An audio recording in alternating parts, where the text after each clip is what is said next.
Hello everyone, we're going to be going live in just a moment.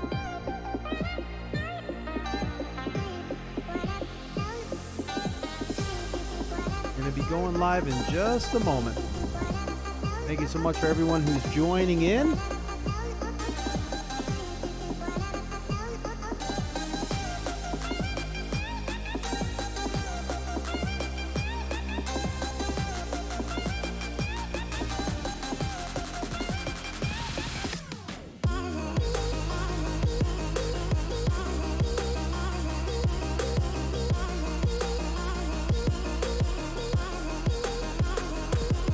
PDP, hey, how you doing?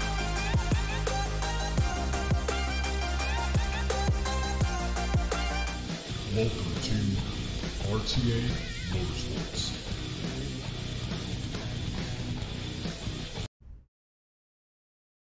Hello everyone and welcome. Let me set this camera up a little bit. We had some camera related issues. I don't know if this is actually going to happen again. It very well may, and if it does, we'll just disable this camera. But our main camera here, we're having issues with it kind of just freezing. I'm not exactly sure why. I keep looking to the right because the other system that we have that's actually running this stream right now is the one that's kind of monitoring everything here. So yeah, I'm not exactly sure what could be going on there, but we'll monitor it. If it does freeze, we'll just get rid of this view, this face view, and we'll go into the full rig view. I don't want to waste too much time. What we're going to be doing today is we're going to be testing. You can see that we do have the McLaren wheel attached to the rig. Let's change the views here so you can see kind of what we're looking at. We have the McLaren wheel here attached to our Sim Experience AccuForce wheelbase using the Sim Racing Machines adapter. I just wanted to test it live with you guys. Hey, Fabiano Lima, how you doing, buddy? I saw that you were in our last stream when we had our webcam failure of sorts. So sorry, I got your message on the last stream. But yeah, all right. So we're gonna jump in. You can see we have Iracing up right now, and we're gonna jump into the Chevy Corvette C7 Daytona prototype at Suzuka here. Now, we've only raced Suzuka only a handful of times, and that was a while ago. I'm not sure how it's really going to turn out this time through, but we'll give it our best shot. Let me just make sure, yes, we got everything connected here, and we do have Sim Commander running.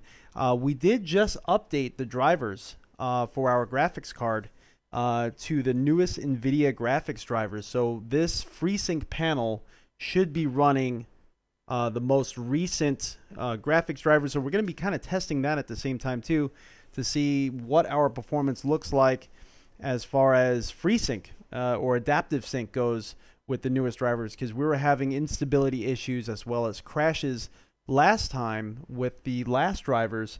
I'm kind of curious to see if that's going to be happening again. Hopefully not. Hopefully not. Looking for some host racing in a...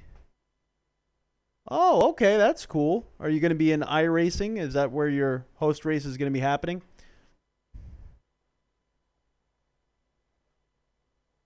We're going to have to...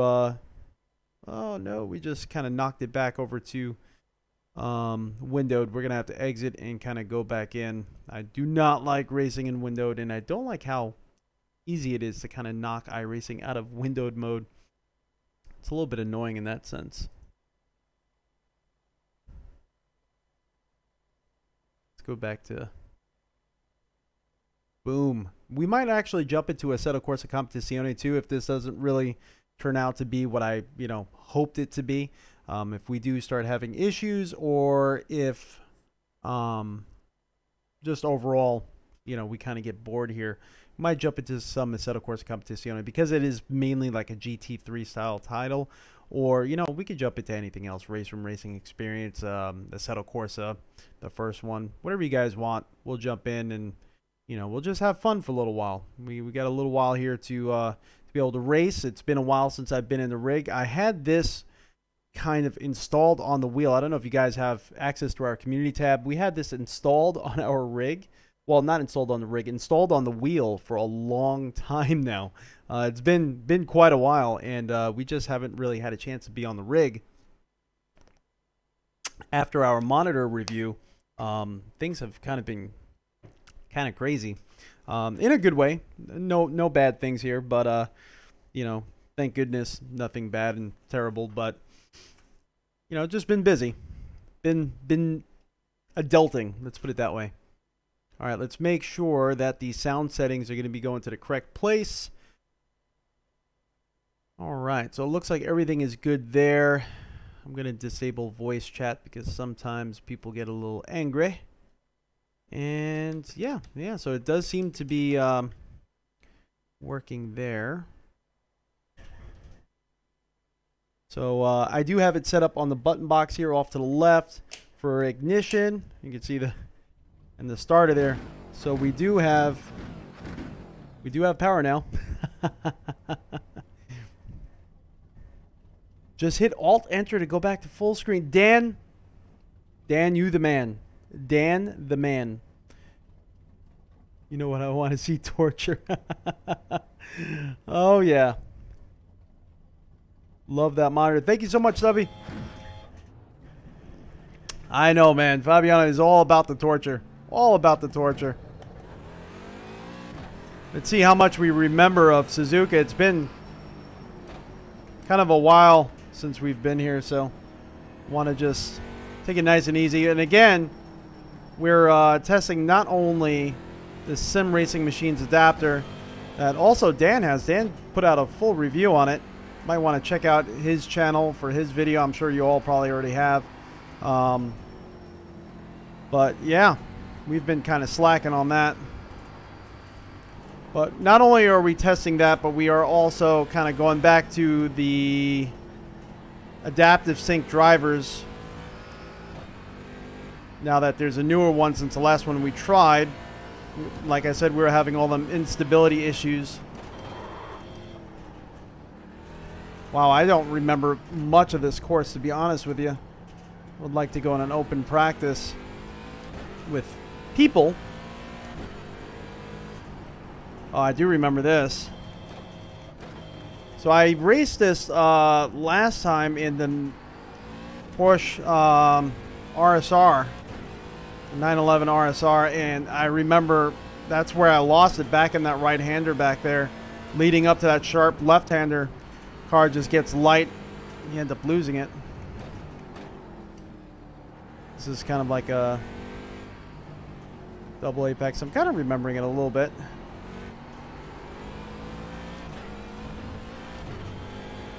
I remember this long straight here.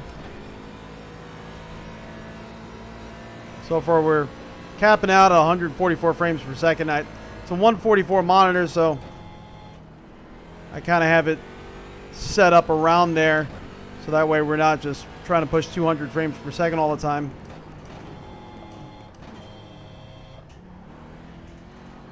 You know, I do gotta say, it feels natural driving with this wheel.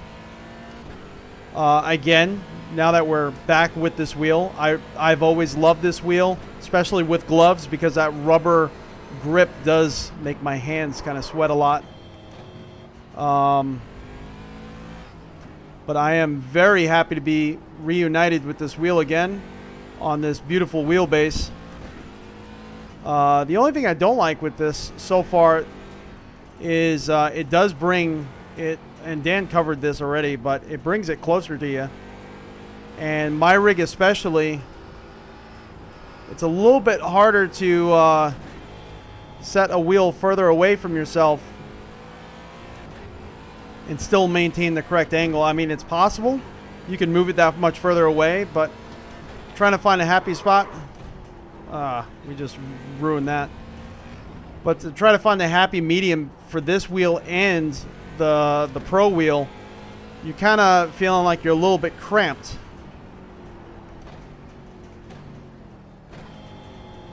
And I mean, I'm not totally uncomfortable. I could drive like this, but this is not an ideal placement at all.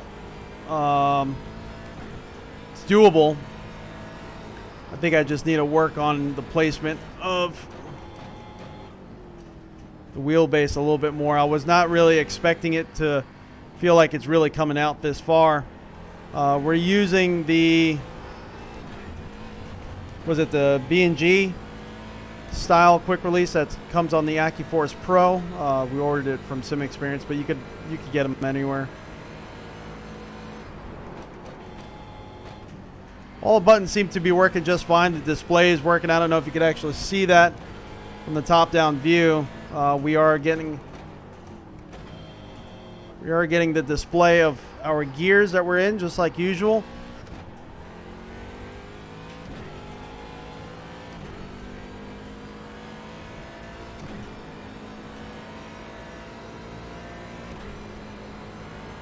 There's no perceivable delay at all in the shifts. Everything seems to be working there.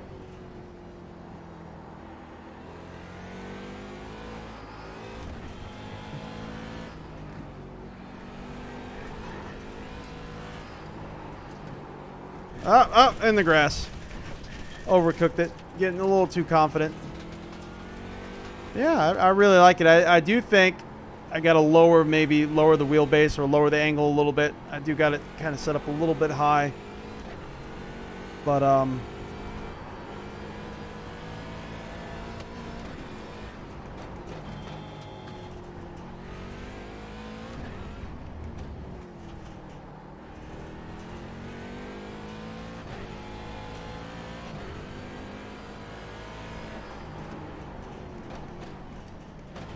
this car handles that turn so much better than the Porsche 911 RSR does. That right-hander leading to that tight left-hander is just treacherous. If you tap the brakes, the car just gets light and spins out on you.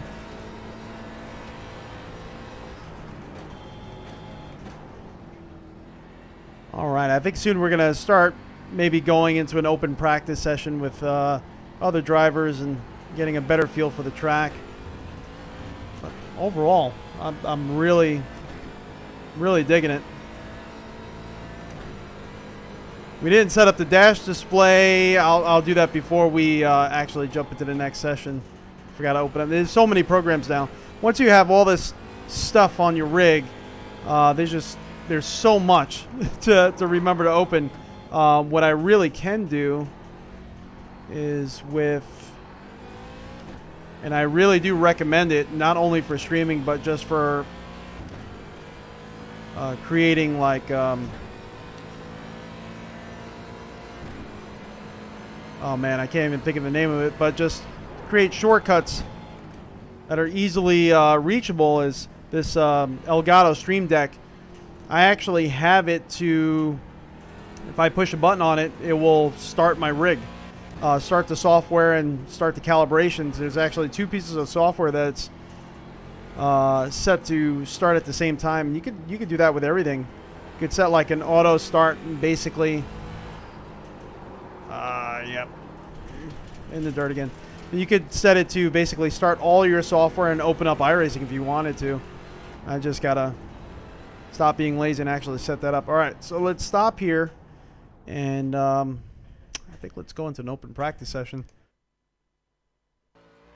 The race is, if we decide to do this race, is not going to begin for a little while now. We do have the Iracing iFlag here in the corner. There's going to be a video coming out about that soon.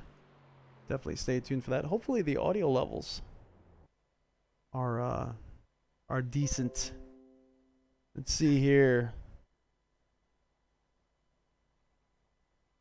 Does the base syncs data to the steering wheel? No, so the base is not syncing any data. It's basically connected through an external USB cable. So you need to run another USB cable up to the wheel because it does have its own USB. You can see here on the side, on the left side. That's its own USB cable, and I have basically like a USB extension that's running up to it. So, that's another thing. I wish it did have that. I think it's like an RJ11 6P plug. I wish there was an option for that for us AccuForce users, that we could just directly plug into the wheelbase. But pretty much you're not using that. You're just using USB at this point. You like simple stuff, she said. Audi Finland full force spec.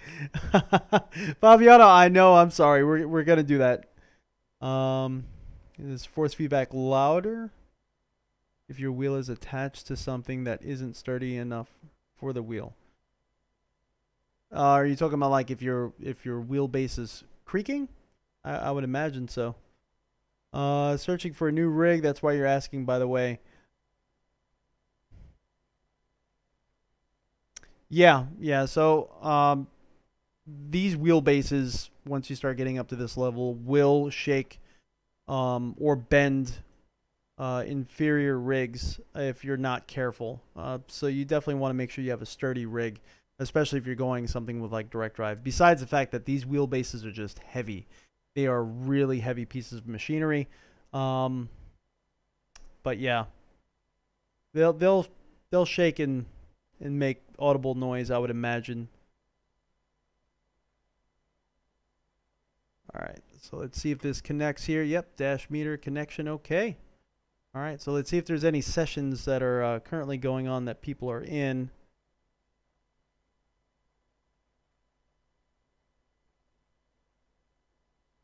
Have I tried the CSL Elite pedals? Load cell, are they any good? A lot of people try them and love them. I have yet to ever try them. I would love to try them. I would love the opportunity to try them. And I'm sure my opinion probably wouldn't be much different from everyone else's. Everyone pretty much says that they're an awesome value for the money because you are getting the benefit of the load cell brake with just the cheaper cost. And, you know, honestly, what's under your feet is under your feet. As long as it's sturdy enough to hold your foot at high pressures when you're on the brake and whatnot and not crack, which none of these pedals really will.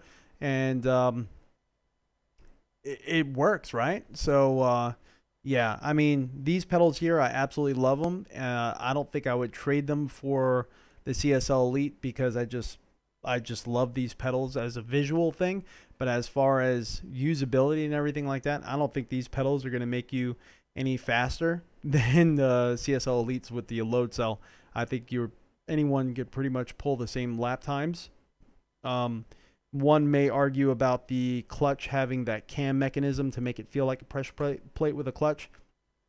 And any owners of this pedal would also tell you after like an hour of using it and actually wrenching on the clutch and whatnot, you don't even notice that cam mechanism. It's not even a useful thing. It's cool to feel like the first time you use it, but when you're in the middle of a race, it's not really something that's useful.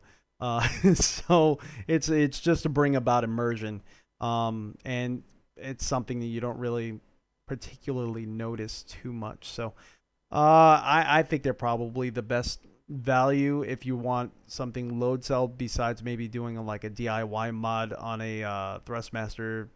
What is that? The Pro pedals, the metal pedals. There are some load cell like DIY mods for those pedals, but I don't know.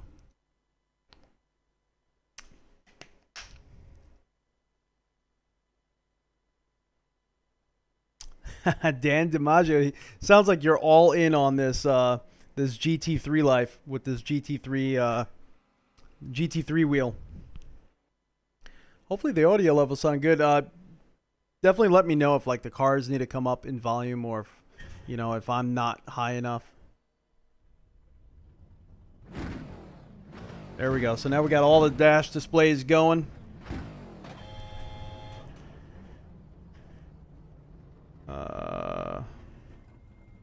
Looks like iFlag is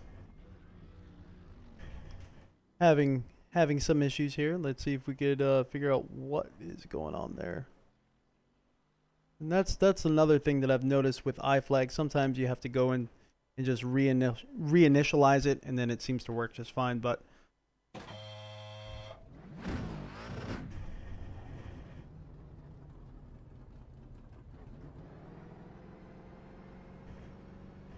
have I tried them? Yes, I have. I like them, but I did find that it kind of impeded on my ability to heel toe correctly. I've had surgery on my right ankle, and oh, I didn't turn on my Sim Commander profile here, and so it's a little bit harder for me to heel toe. And so the flat plates here make it easier for me to reach. You can move the pedals back and forth, but I do like the looks of the D-shaped pedals, just I couldn't really reach them real well when I tried to heel toe. So I'm just more comfortable with these, to be honest with you.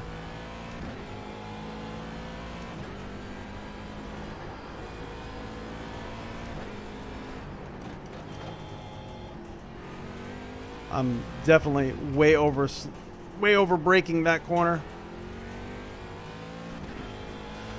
I want to catch up to someone or have someone lead me, so that way I could get a little bit more practice with traffic on this track.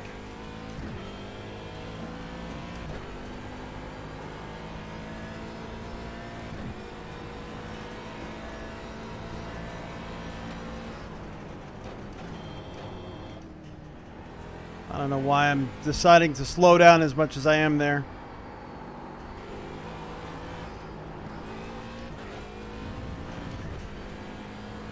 And right now it's dusk where we're practicing, so dusk or dawn, I'm not even sure, to be honest. It's probably dawn, but if it looks really dark on the stream, that's what's going on.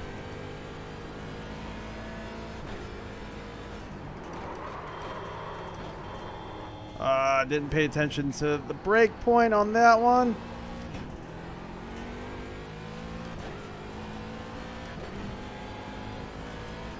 I'm going to wait for this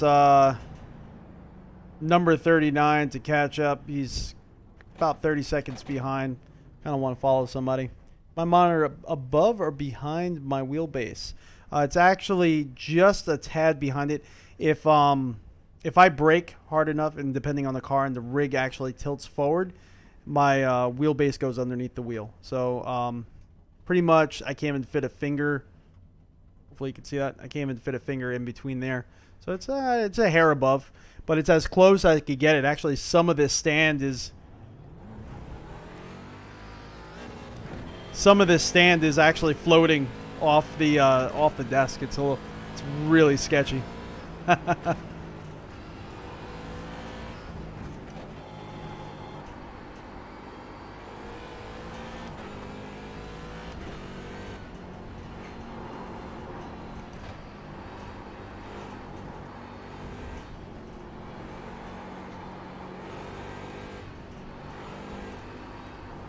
It's such a busy section of the track.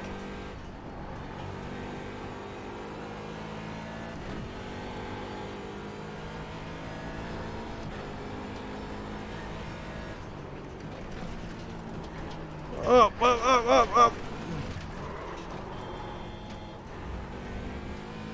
Felt the rear end kind of kick out there. Obviously, this guy knows what he's doing on this track. I'm just trying to keep up with him, to be honest with you.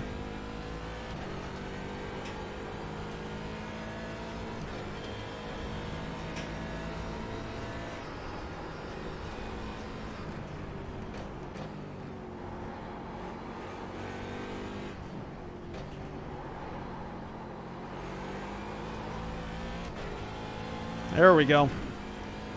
So he's got his headlights on. I can see that mine are on as well. I don't want him to move over for me. The whole purpose is for me to follow him.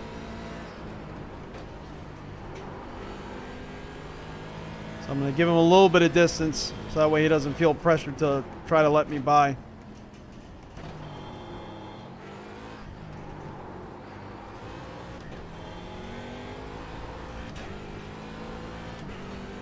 And we're just using the baseline setup. I know that's not optimal.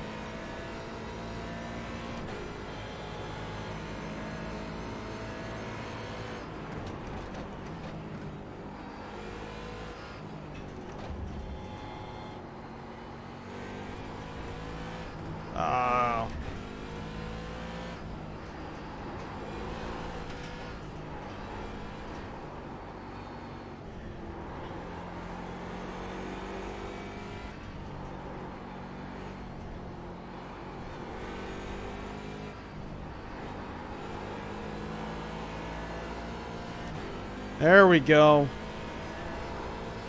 There we go. We actually made it out of that sector.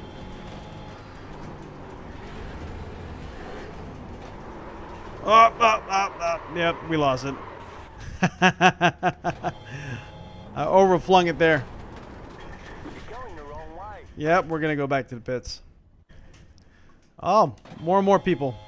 Actually, let me see if I do have a setup from an old one. Tim, how you doing, bud?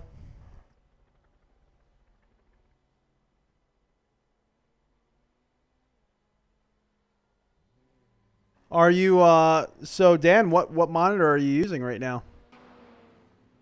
That's my question to you.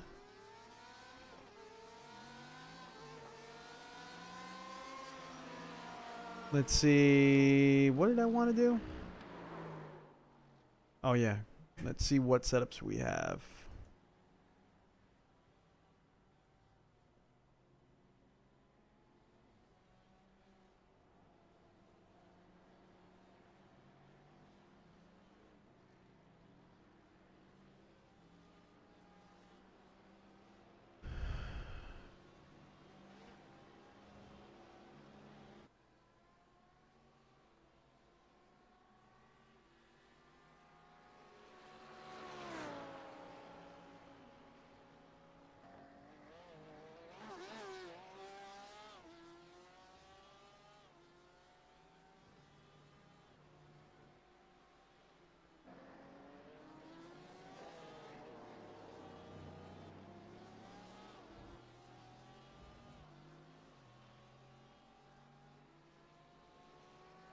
Let's see what we got here.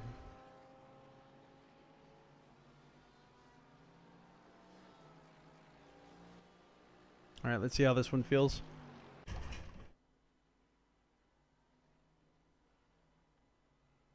Oh no, you busted one of them? I'm sorry to hear that, man. So the car that we're in right now is the Corvette C7 Daytona prototype. Kurt, how you doing, buddy? This close to a race, I can't believe I'm changing the setup, but we'll give it a try.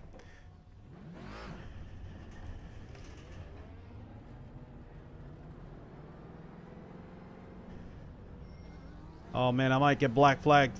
I didn't realize I didn't have my pit speed limiter on. Kind of a facepalm moment there for me.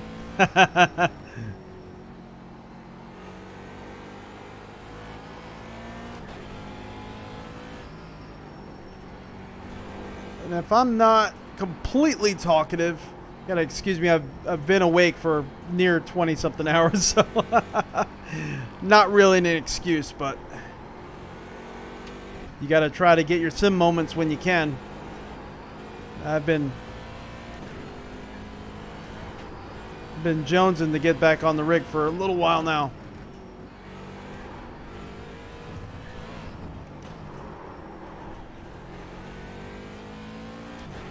I feel like I'm the only one in the Daytona prototype out here in this practice session. Everyone's in Porsches,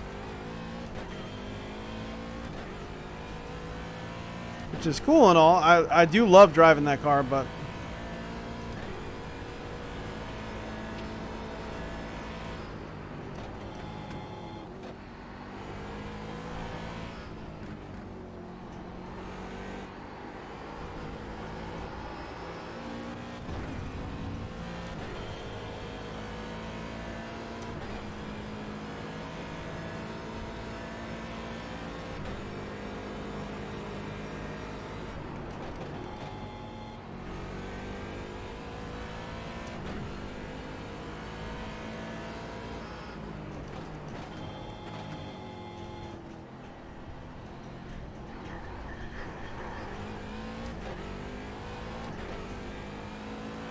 there we go. Oh man, that stinks.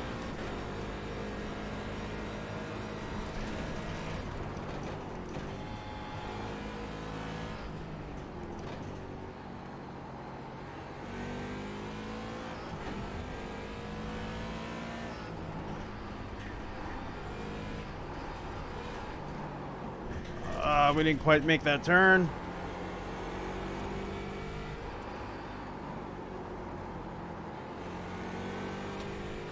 So even with this new driver, I'm still noticing some flashing on the screen with FreeSync on.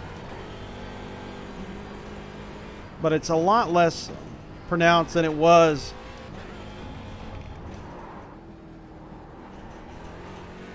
Which is good to see.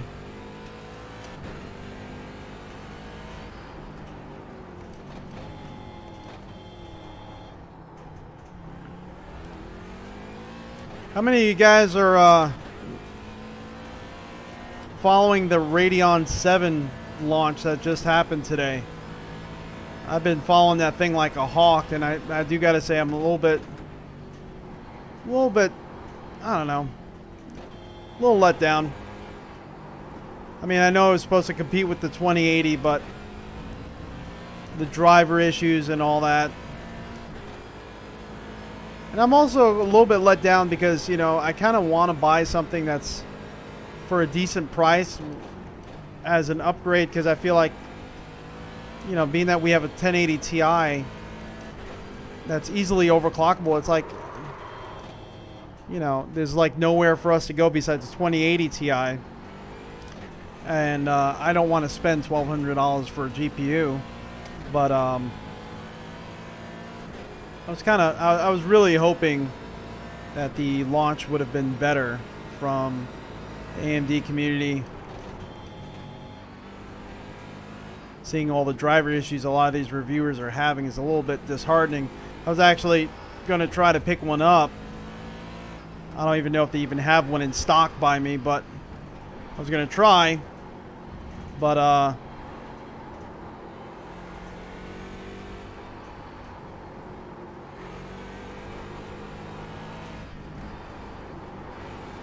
settle down, settle down.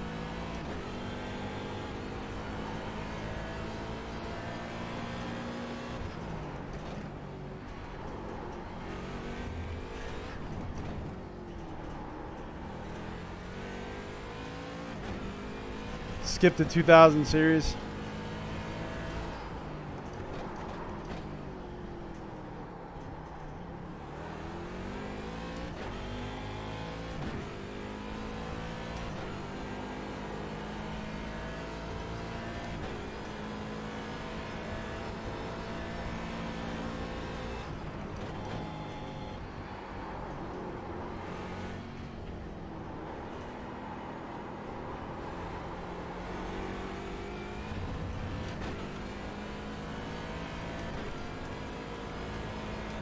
Waiting for the 3000s. Yeah. Yeah, it's hard for us people that own the 1080 Ti's, because it's like, you know, we wanna play, we wanna upgrade, we want, you know, leaps and bounds like we had in the past, but I think those types of gains are kind of a thing of the past, unfortunately. And I know what AMD is talking about the Navi, and the Navi processors, the way they're kind of positioning them is not what I think everyone thinks it's going to be. Everyone's kind of hoping it's going to be the next killer GPU, but it kind of seems like they're just doing more mid-tier stuff, which is fine. There's a huge market for it. But for us that are enthusiasts that, you know, probably pay too much for hardware, you know, we're stuck with like one option, and that's a 2080 Ti, and that just sucks. I mean, kudos to anyone that went and bought one, but personally, I can't. I mean, I technically can, but I just can't wrap my mind around it. Ah! Let's get off the track. There we go. All right, let's catch back up here.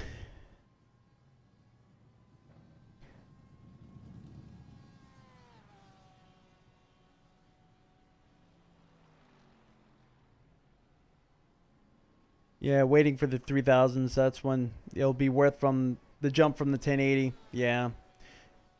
Love your 2080 Ti, but just got a PC, so you understand, you guys who've been in it for a while and don't see it. No, we see it. We see the 2080 Ti as an upgrade. I see it as an upgrade. I just don't like the price point, because one generation back, the 1080 Ti's like the 1080 Ti I have, I bought it before the inflation, before the big inflation that happened.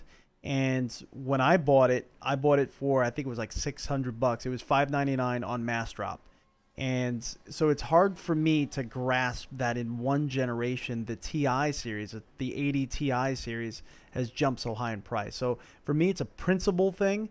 I understand the technology, I understand everything it has, and I understand, you know, RTX, DLSS, stuff like that. And when it comes to fruition and when it's actually starting to be implemented, it's going to be amazing.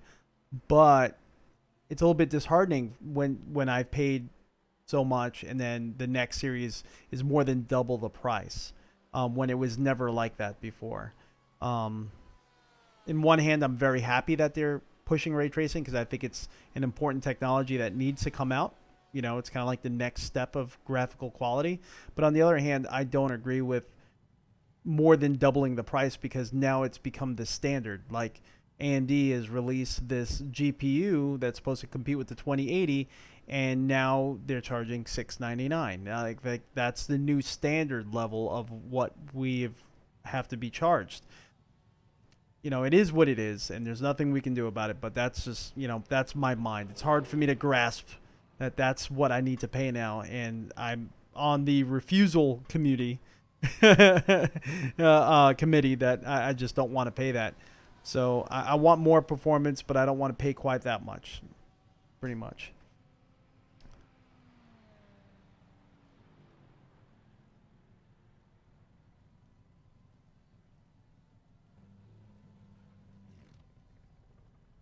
Justin, why? Yeah, I can understand that. And honestly, I do have the need for it, with VR or with this, you know, weird monitor aspect ratio and whatnot.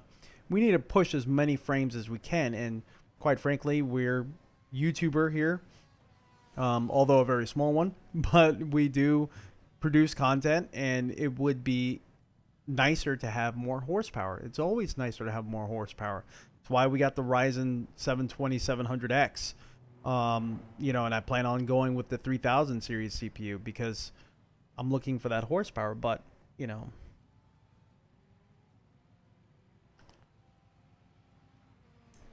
secondhand cards are awesome. My problem is I like the new thing that comes out. That's my problem. I always want the new thing, the new toy. Who has a new toy? Because I want it.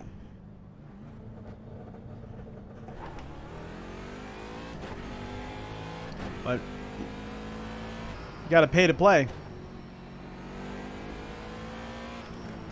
An old Crash over here don't want to pay.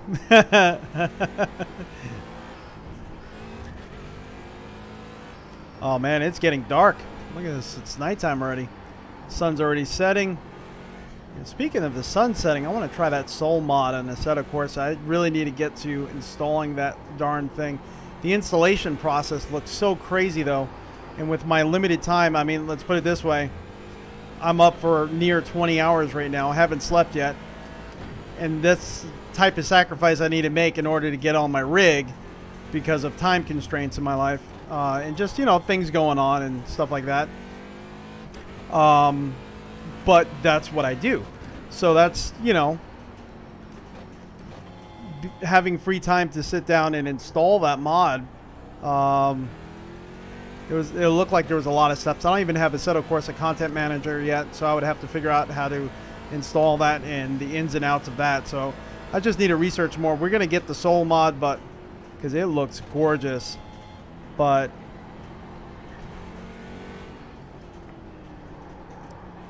I just don't have the time to install it just yet. And this track is dark right now. I know it looks dark in your screens, and I'm experiencing the exact same thing. So I understand it's kind of hard for you guys to see. I apologize. Whoa, big frame stutters. This is kind of what we experienced last time I installed a driver with, wow. Hopefully you guys are seeing this. This is kind of issues with the newer drivers. You know, they say NVIDIA supports FreeSync now. Not all FreeSync panels, and these are the occasional issues that we are having, unfortunately. Let's go back to the pits. When I rolled back to an older driver, we didn't have this issue. So let's actually turn FreeSync off. And let's see if we actually have that issue happen again. Hopefully not. All the monitors are probably going to flash, and it's probably going to be in windowed mode.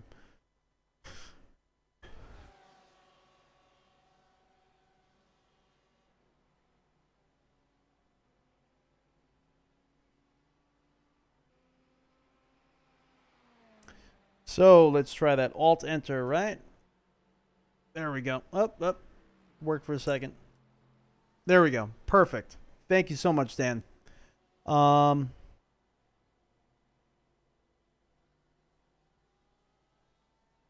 is the McLaren wheel on the AccuForce? Kurt, so this is the sim racing machine's adapter, specifically made for the McLaren GT3 wheel, but they also make universal adapters for Fanatec and everything like that. And then we have the, yeah, I'll just take this off so that way you can see it. Up. And then we have the that beautiful, was it the B&G quick release on here. Yeah, where it's actually, yeah, right there. B&G quick release, yeah. And they do have the spacer on here too. So, works out pretty good.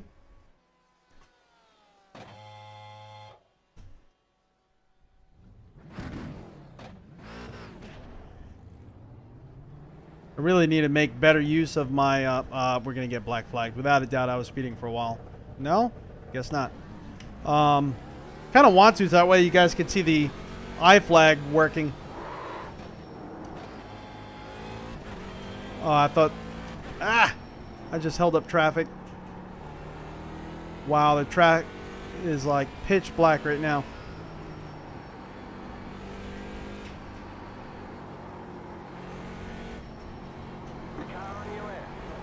Oh, what the heck? Okay. Maybe other people are having a hard time seeing too. I don't know.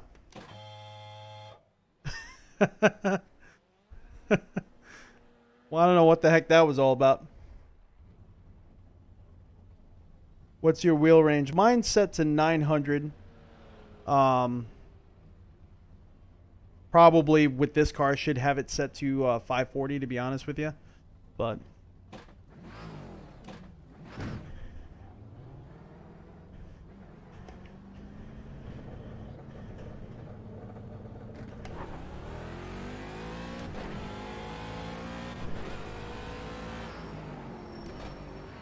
wow, it's pitch black. I can barely see anything going on here. Hopefully the actual race isn't like this, because I really can't see much of the track at all.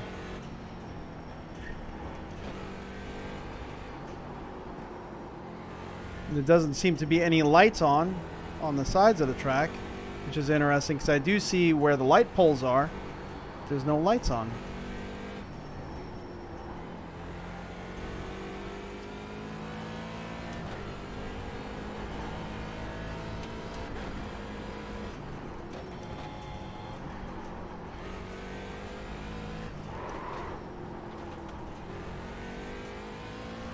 You would think the lights would be on by now.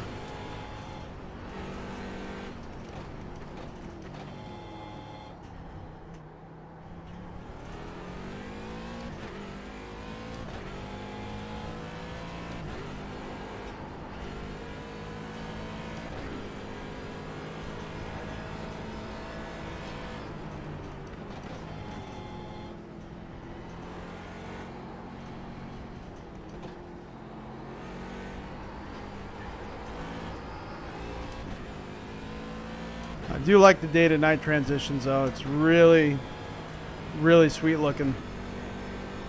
I think we only got about a half hour until the race starts. If we do decide to jump in. It's either this or Assetto Corsa Competizione racing against the AI.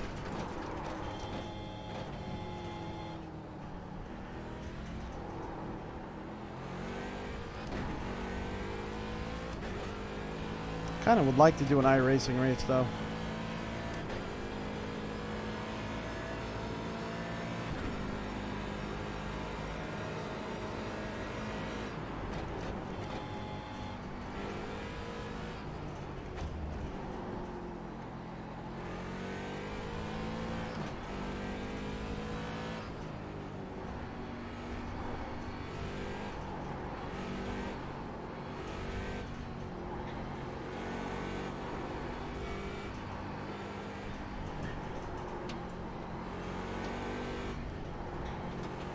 Wow, this is hard. This is rough. Come on now.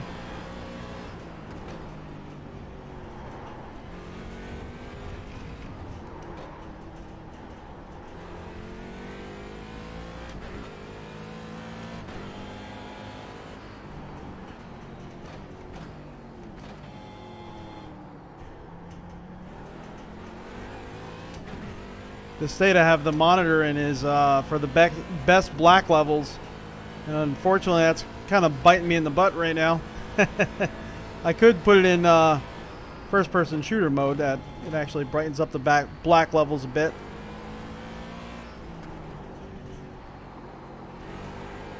That would kind of ruin the effect.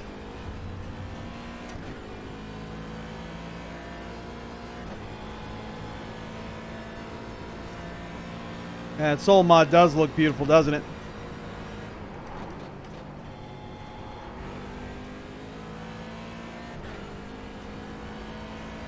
Ah!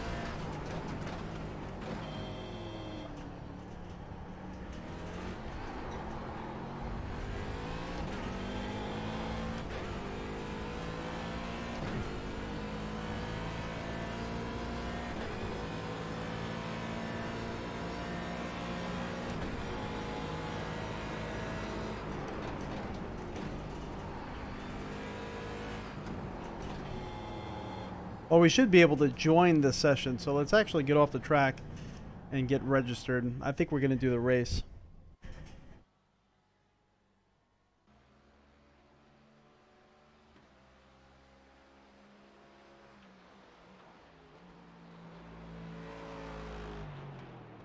Sean, you got the OMP real steering wheel. That's awesome. Those are beautiful wheels.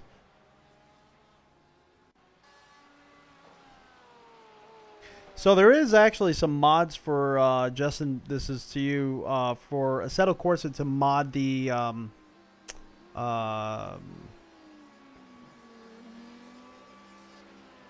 force feedback. I think it's like force feedback anti-clip. I forgot exactly what it's called, that mod. But it was a very good mod and actually greatly enhanced the feeling of the force feedback within Assetto Corsa.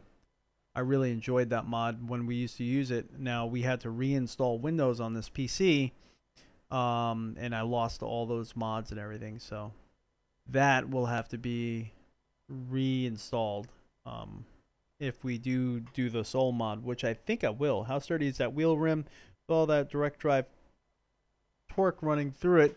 It's fine. Fine. Just got to check one thing real quick here.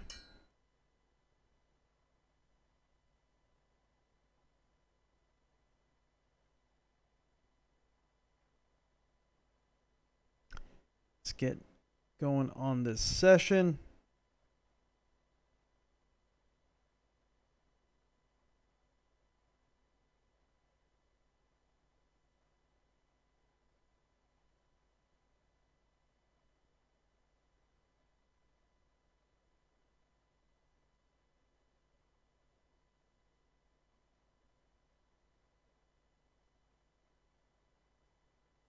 No, not yet. So it looks like we got about 3 minutes left before we can join.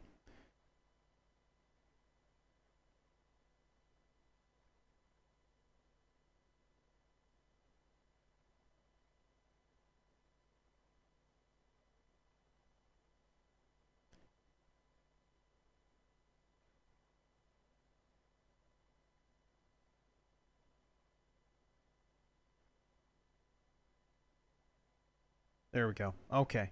Just had to take care of something real quick. I apologize. I know that's really rude. We got 3 minutes until the race session opens up for us to join.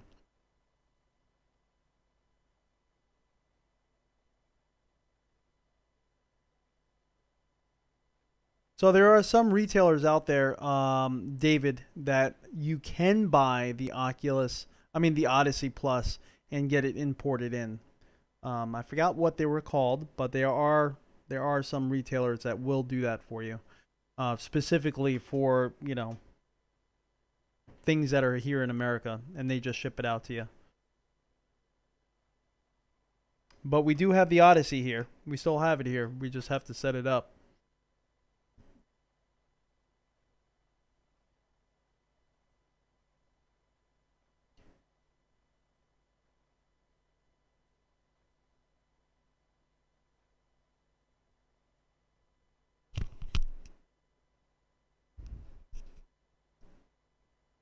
See, 2 minutes, I think we got 2 minutes left, and then we get to register for the race. The race is going to be at 12:45 Pacific Standard Time.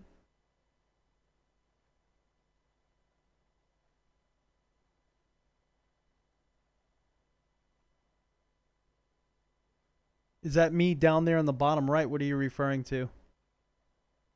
Oh, on the YouTube video, that little icon you could touch. No, Norman. So the reason why I want to run a race is because I want to actually use this iFlag. So we haven't really been able to do so yet because just time constraints. So this is the first time that we're actually going to be using it. That's why I kind of want to do an iRacing race. Just to see this iFlag actually go and work. It's pretty cool in demo mode. It does have its little quirks though. Like sometimes you'll be just kind of sitting there and it'll just freeze on you. But the software itself, it's very simple, and you just hit initialize and it reconnects almost immediately. You could do it while you're in the sim too, so that works out pretty good. See, right now this is demo mode, so this is red flag. Well, why is it kind of dying out on red flag? Yeah, it froze again.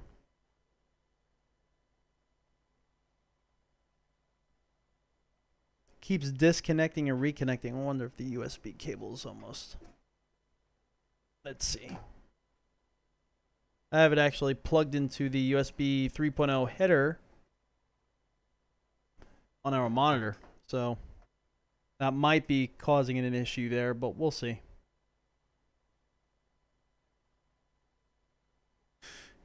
Sean, can I drive without motion? Of course I can.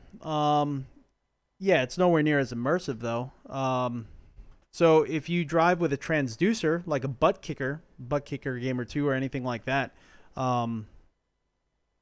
it's almost like that. It's almost like driving without it. You feel like you're missing something, or it's not like driving without force feedback. I wouldn't say it's that drastic, but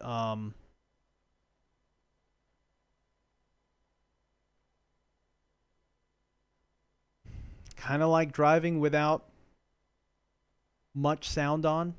Like, I don't know. It's kind of hard to make a real like immersive comparison, but yeah, you feel like you're missing something if you drive with motion, or if you drive with a transducer and then you turn it off.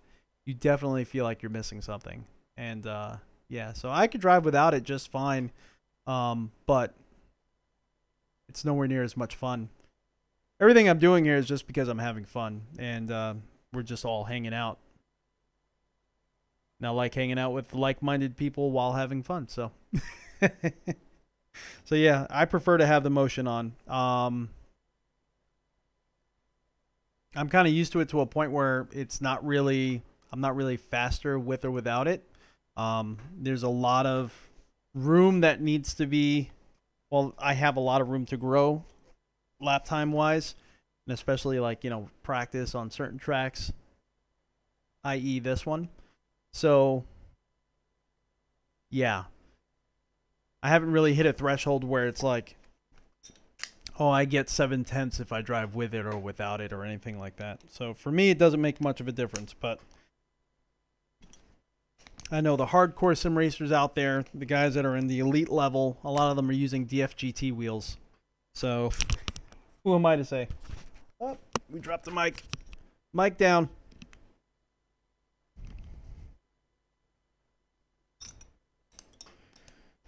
Yeah, I remember probably like 3 or 4 years ago, there was this guy that was being interviewed, and he won a NASCAR trophy, won the whole series, and he was doing the Iracing modifieds. Was it modifieds? I think it was modifieds. He was doing the Iracing modifieds, and they showed his setup, and he was literally just using a Logitech DFGT and a single TV, like an old school TV too, and he was a class champion, you know.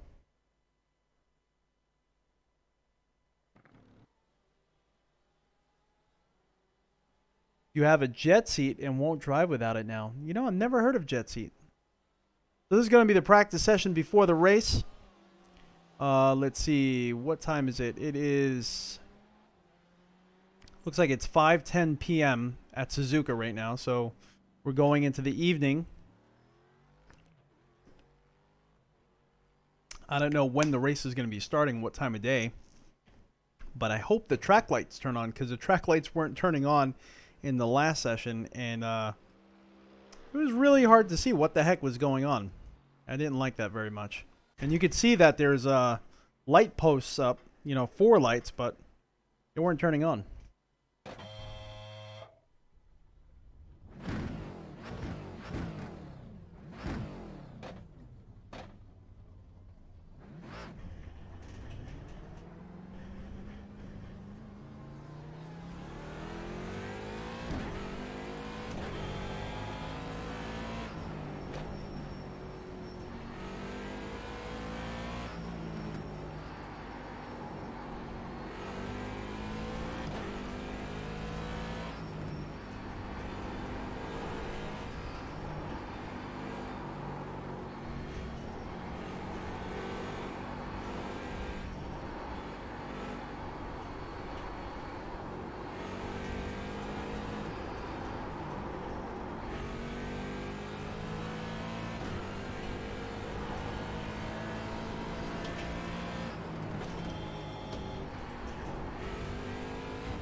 There we go.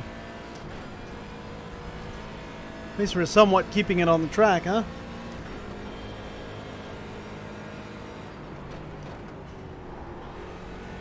I really need to keep my speed up through that sector. I'm losing a lot of time just over braking.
Ah, we lost it.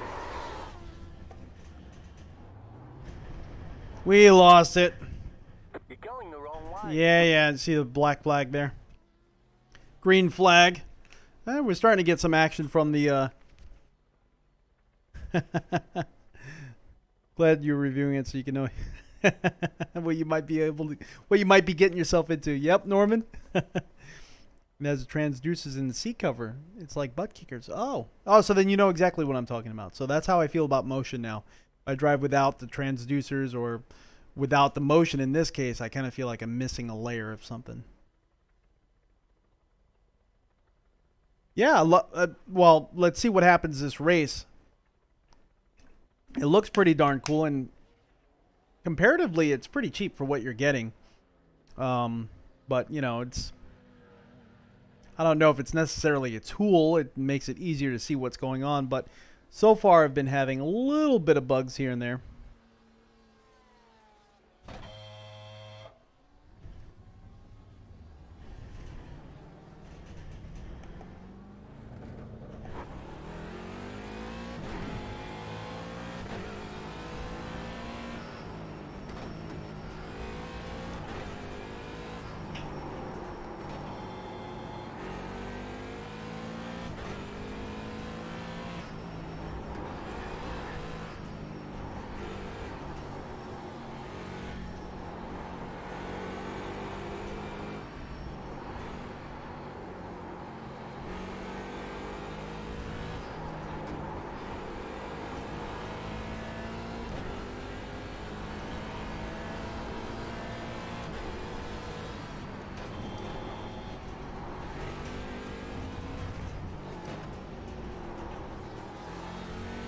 There we go. We actually made it through that turn.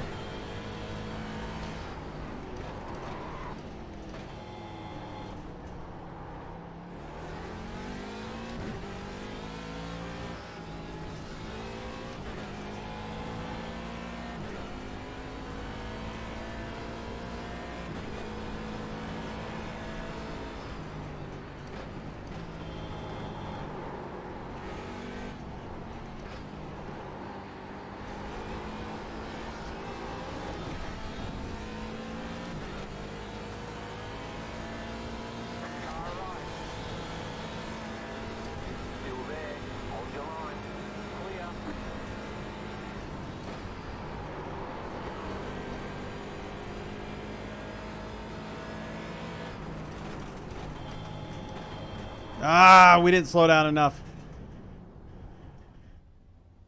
Let this guy. Yeah. Slow down and give up the time gained.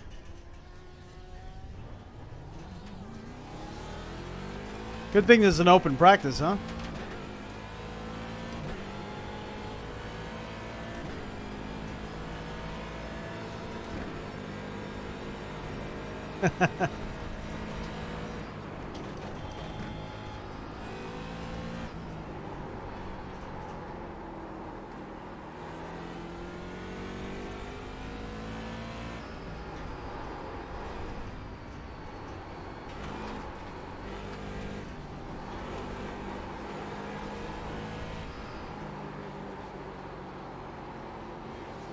Ah, darn it. Carried that out way too wide. What the heck? Oh, great. Now he's starting to ping out.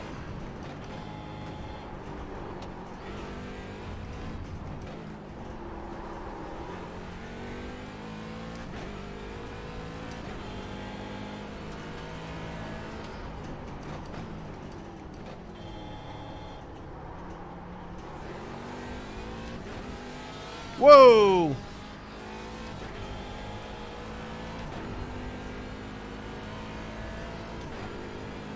I hope he knows we're not racing. This is practice. Calm it down.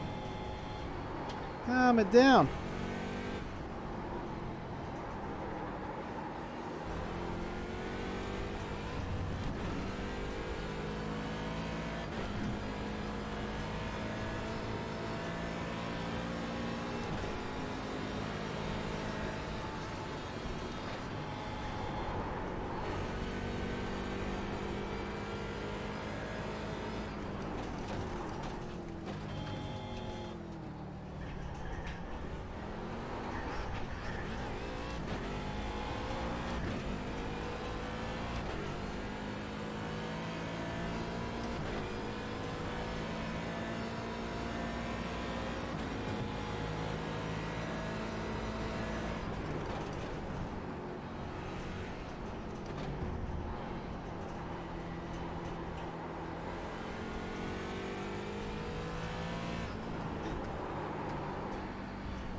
That turn kills me every time.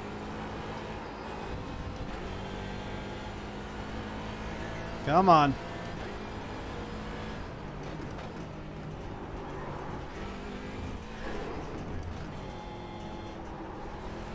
There we go.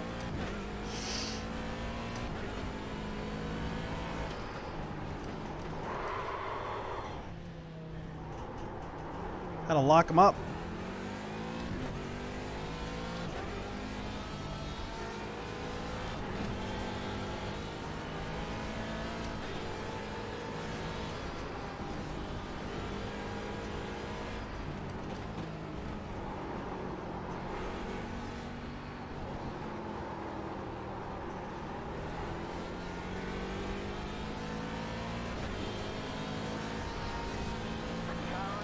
The heck is he doing?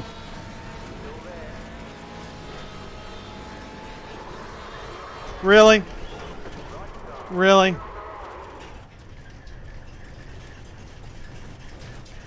They say you cut the cord. Come on. Slow down and give up the time gained. What the heck was all that about? What the heck was all that about? Angry. Angry for some reason. We only got a few minutes before the race starts. I just spilled this all over myself. Woo!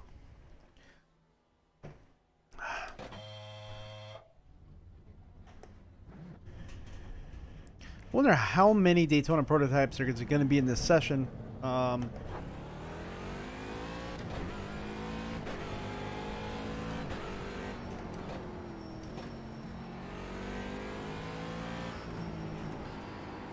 I'd hate to be the only one kind of just roaming the track. It's kind of boring.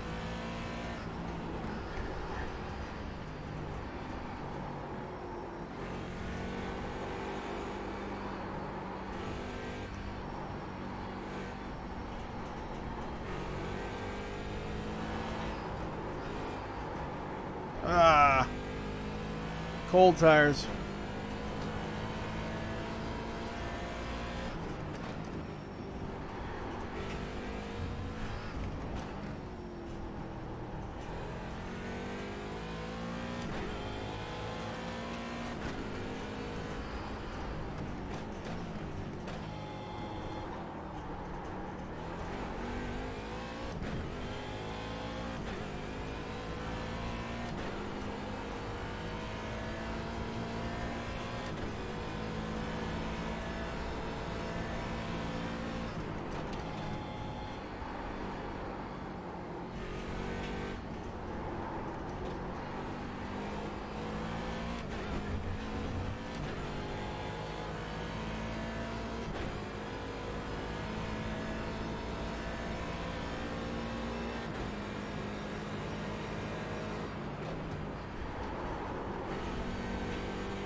Ah!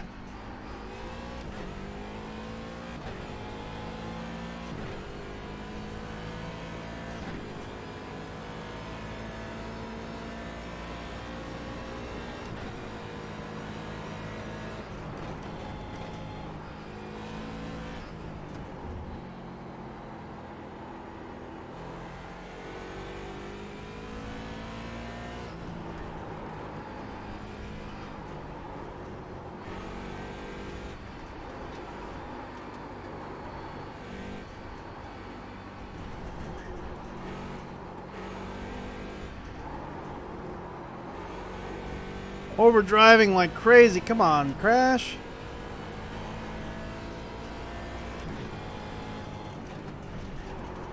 Oh, caught a little bit of dirt there. Yep, there we go. Same darn turn. Woo.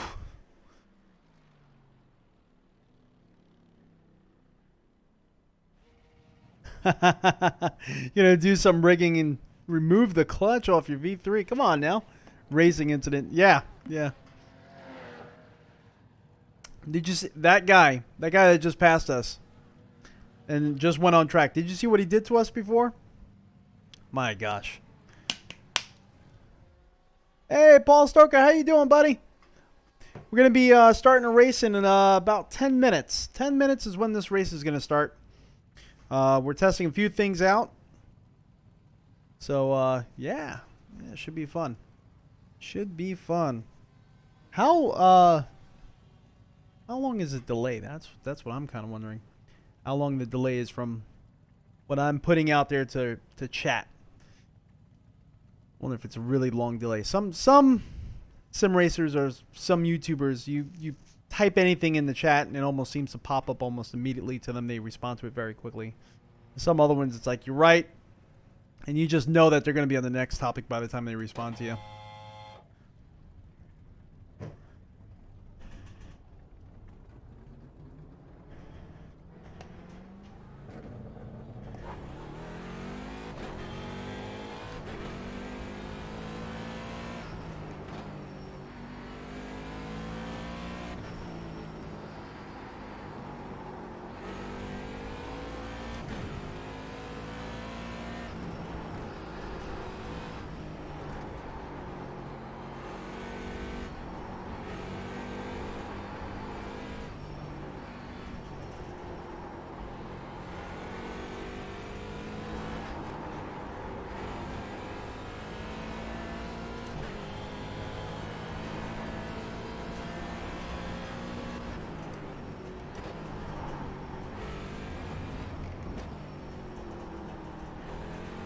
There we go.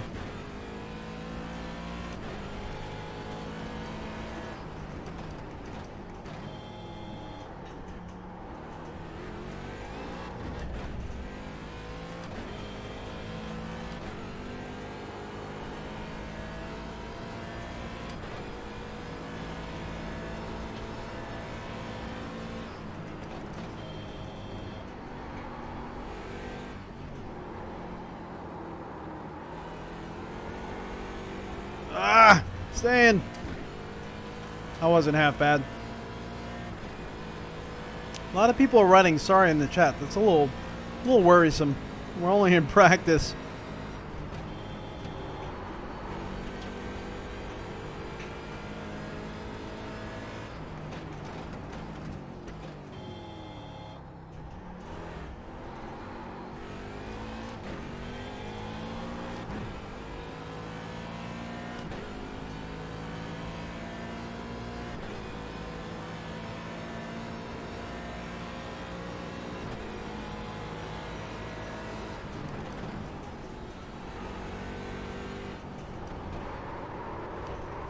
Ah, darn it. Get off track, get off track, get off track. Woo! 5 to 10 seconds. All right. That's not too bad. Not too bad at all.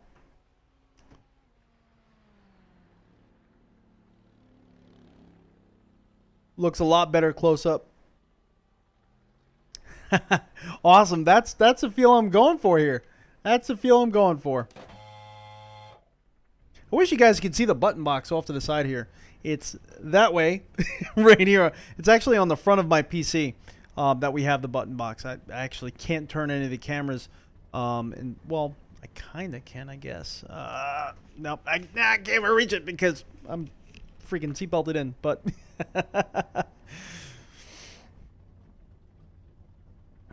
they're encrypting the new rims. I wonder if they're going to do it retroactively too. Interesting. Interesting. I wonder if they're maybe going to install a little chip that will communicate with something in the wheelbase. Who knows? That will be... I don't know. It's kind of like... It's a little Apple of them, huh? Like trying to...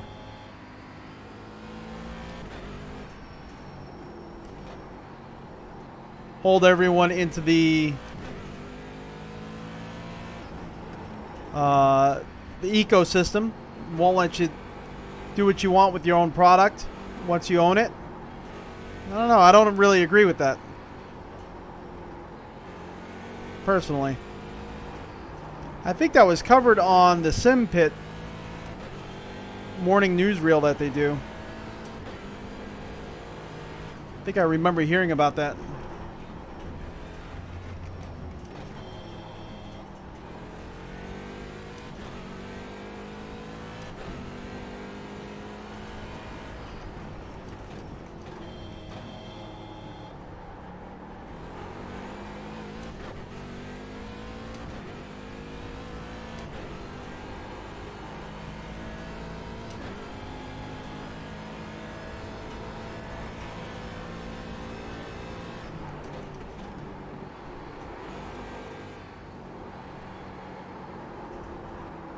Stay in. Woo! I thought I was going to lose it there.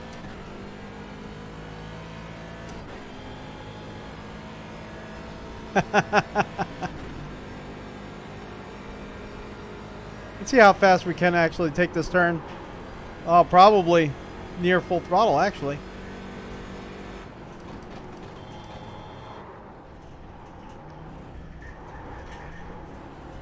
Oh, that was not smooth at all. Come on now. Come on, Crash. Yeah, this is true. The sim racing community has a lot of electrical engineers, I found out.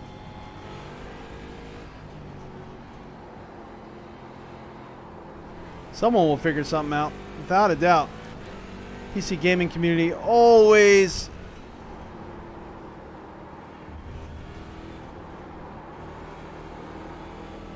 finds a way.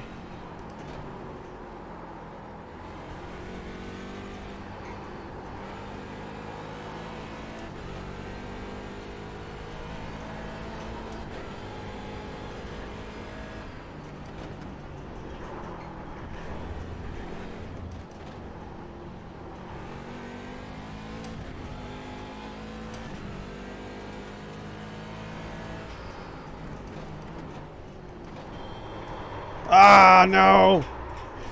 No. Let me get off the track. That was my fault. Now I got to write sorry.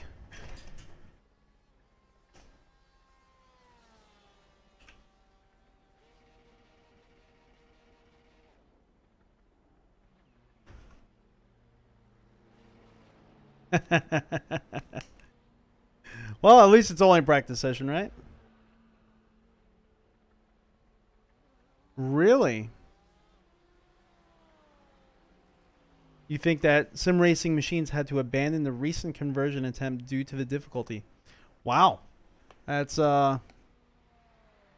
surprising.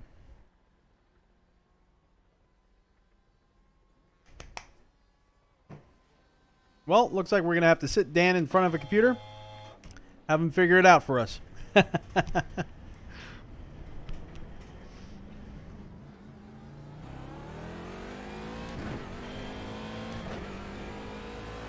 Race is going to be starting in about 4 minutes, it looks like.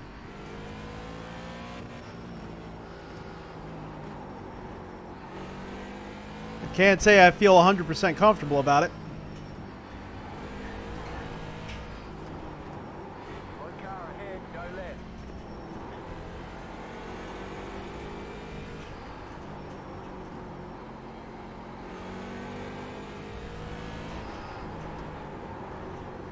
We're understeering right off the track.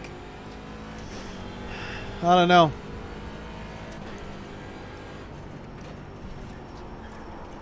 I don't know if we should have tried a different setup, or what we could have done. I do feel like I'm really struggling to get the car to turn. The car is understeering quite a bit. It almost feels like it's way too much of a safe setup. So I kind of feel like the car needs to be able to turn in a little bit tighter on this track.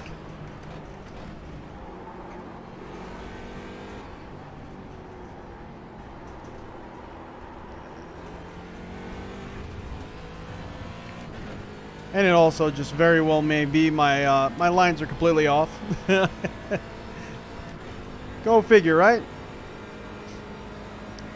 Let's see if we can take this just a little let off. Yes, we can. All right. So that's going to help us out big time during the race. having that knowledge.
I think we got 1 minute before we have to exit and join the race session.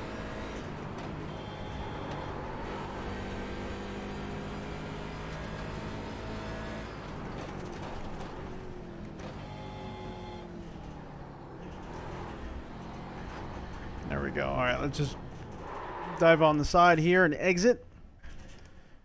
Let's get going with the race session. I'm actually a little bit nervous because I don't really feel 100% ready, but I think we're going to be competent enough to actually finish the race, hopefully. Hopefully we don't get taken out. There's a lot of really aggressive drivers. Oh, man. So I don't know how this is going to work out completely.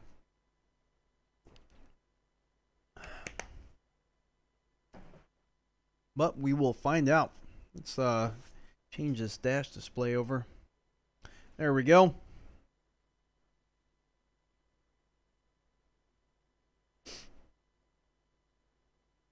This should be I think it's going to be like a 40-minute session. Not too bad. We've been obviously practicing for a lot longer than that, so not expecting us to do too terribly bad. I wish. Sorry for your ears, guys. Getting used to this mod mic and the fact that we're having it. Keep hitting it and knocking it off the magnetic post there. All right.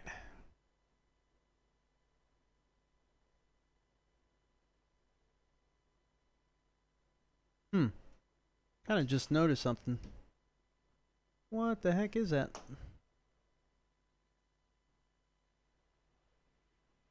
It's like a white line across the left side of the screen. What the heck?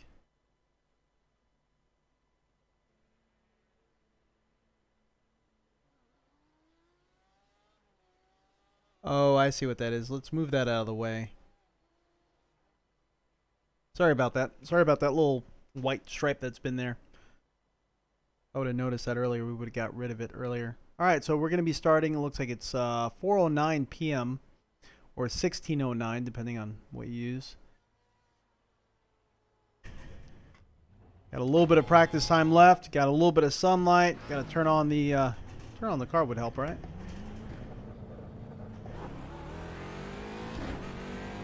So we got a Corvette Daytona right in front of us, so obviously we're going to be racing against some. Oh, really, really slick. Could not turn that one in at all.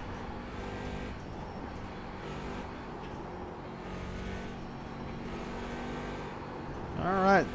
Practice session's done. You can see the checkered flag showing up there. That's pretty cool. Oh, there we go. Now we got the caution flag out. Look at that. That's pretty freaking neat. I like that. All right, so we're going to be qualifying. So we got 2 laps, 8 minutes to do it in.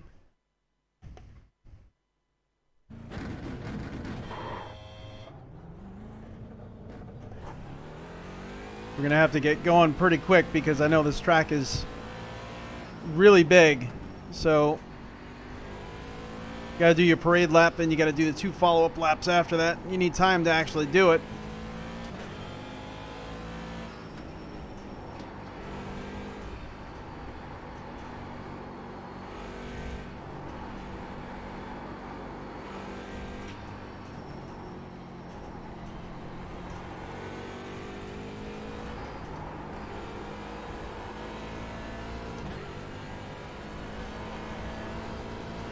Hopefully we got some decent heat in the tires. Up. Wouldn't even turn in there.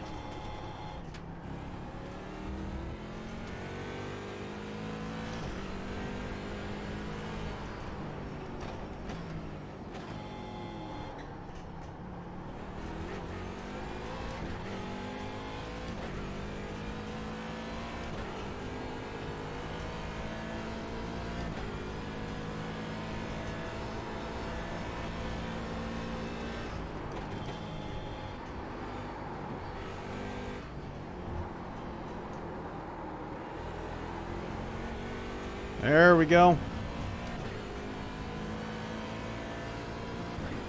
Let's see what we could actually do as far as qualifying goes.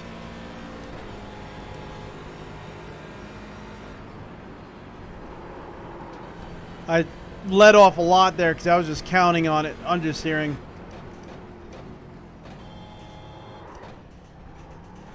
Green flag, green flag. There we go. Green is out. Okay, here comes your first time black. That's pretty cool. I like that. That's good it doesn't stay on because it's bright. You can adjust the brightness though. That's for sure. You don't have to have it on max brightness like we do.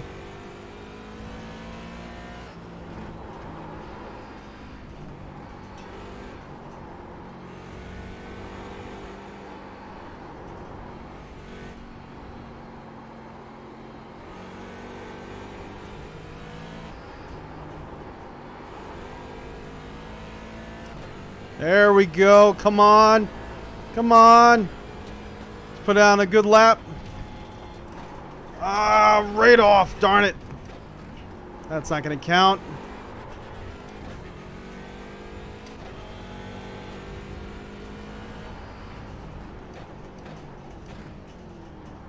So everything's going to be reliant on the next lap we do.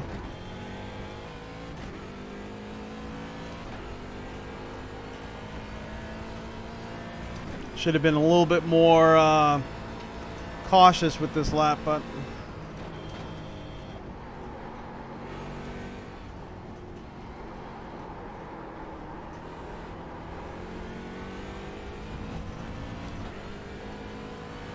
now we're going to have to be cautious on the next lap.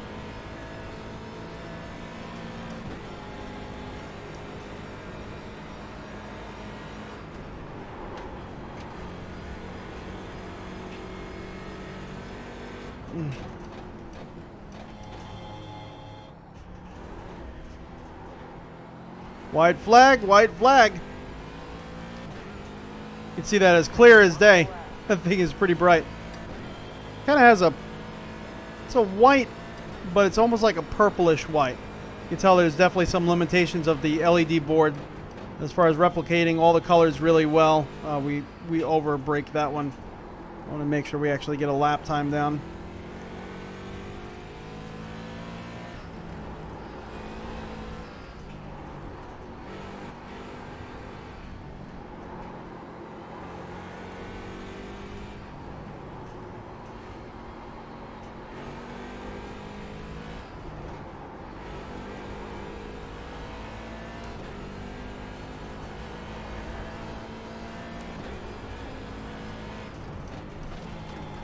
Oh, darn it.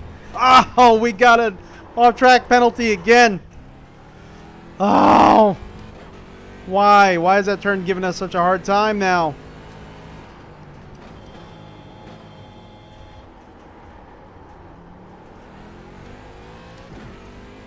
Oh well, I could use the practice anyway. We're going to continue this lap all the way around.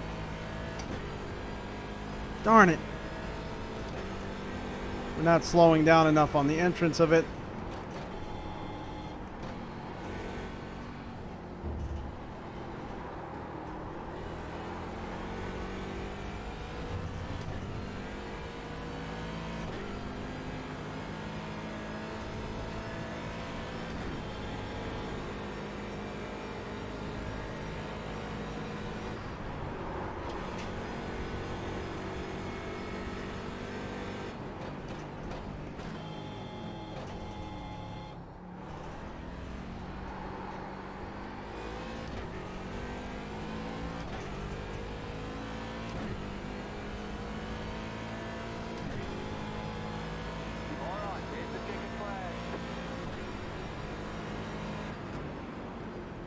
Not the best. Not good at all. But, I mean, at least we didn't fully wreck the car, but we did get 2 off-track penalties, which is not great. I was not counting on that happening, but... The only other Corvette Daytona driver here didn't put a time down either on purpose or whatever, but didn't put a time down as well. Let's see. Dan, you can't figure out why they are doing that. Wouldn't you rather someone at least buy the rim than nothing at all? Thrustmaster does the same thing, drives me crazy. One of the main reasons you went to direct drive. I feel you there, bud. Fanatec, I think what they're trying to do is, being that now they have a direct drive out, they're trying to isolate everyone to, if you want their product, you have to buy their ecosystem. And I could understand from a business perspective why they're doing it, but in a community that's based around modding, and which is mod friendly, and everyone creates their own rig and everyone creates their own simulation experience, which is, you know, kind of built up on a computer gaming / modding community. You don't take that away from people. You know, you don't have to promote modding, but you don't have to go and blatantly try to wage war against it. So obviously, because that could create, I think it could create a rift against your brand and the general community, which kind of praises modding and praises customization. So that's how I feel about it anyway.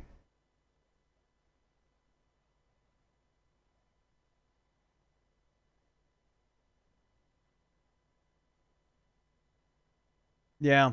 Yeah, Paul, you know, that's a great point too. And, you know, these wheels that they're creating are pretty expensive pieces of equipment too.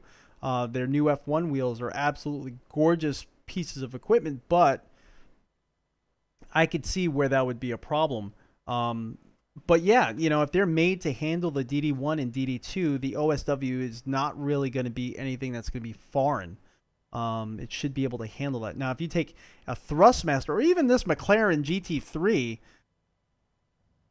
you know, then I understand. And Barry from SimRacing Garage was talking about epoxying the back to try to make it stronger. One lap to green. Apparently, we're starting first on the grid.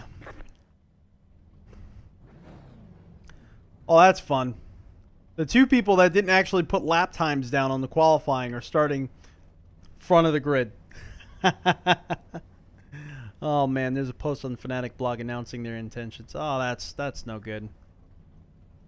They're going to get a lot of pushback, I'm sure, especially from the old timers in the community or people that have been in it for a while, or, you know, a lot of us. But a lot of the newcomers are not going to know any different. And they're going to, especially with their presence in esports, they're going to want to have the Fanatec ecosystem. I mean, you know, so you're going to have a lot of new people.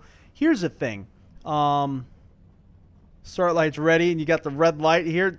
That's actually not a flag that's on here at all, and the I flag is picking that up. So that's pretty cool. But, you know, I think sim racing is going to boom even more than it is, especially with the prevalence of esports becoming a huge thing. So, I don't know. I really think sim racing is going to get big fast. And being that they have such a big part in esports, I think, you know, a lot of the newcomers are just going to see their ecosystem and aspire to have that, know about the direct drive outlets.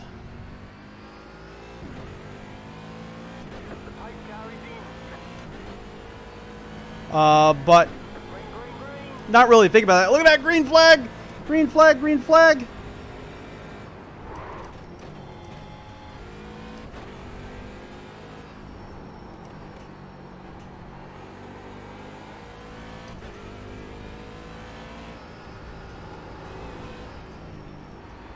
First time I ever started in the front.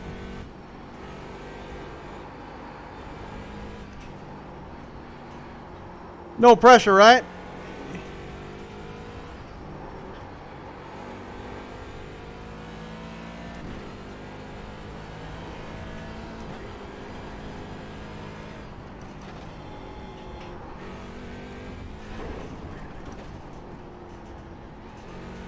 Woo! That time we didn't get a off-track warning. Come on now.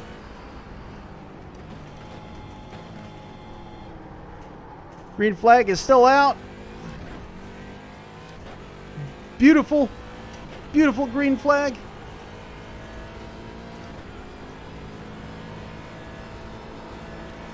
There we go.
I cut in too early on this turn. There we go.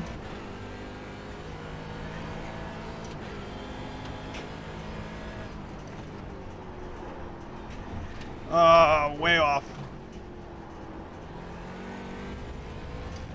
It's our first incident of this race so far.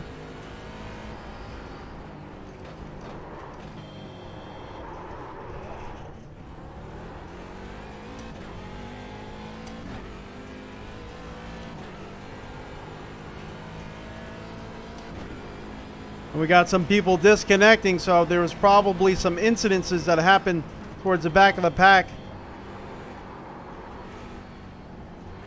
Oh, bad stutters, and we're losing control. Come on now. Darn graphics drivers. Come on. We're getting past now.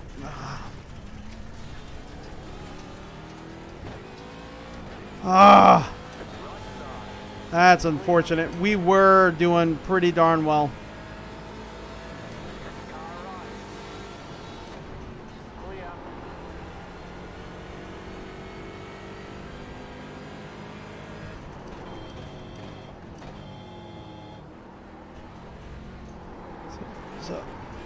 So after this stream's over, I know what I'm going to be doing. That's reverting the graphics drivers back to my last known ones. Known good ones. This is unacceptable. Absolutely unacceptable.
Yes, I am pretty confident the AccuForce can handle the,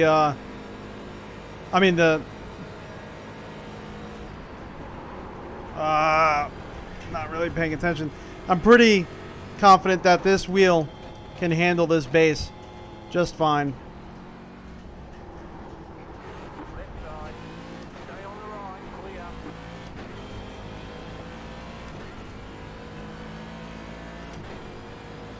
You're in fifth.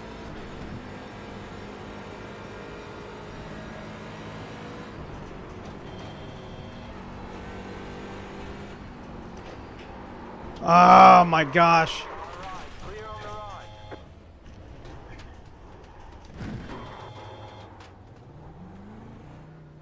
Make sure we can actually get on track, okay? Right side. Still there. Hold your line. Clear.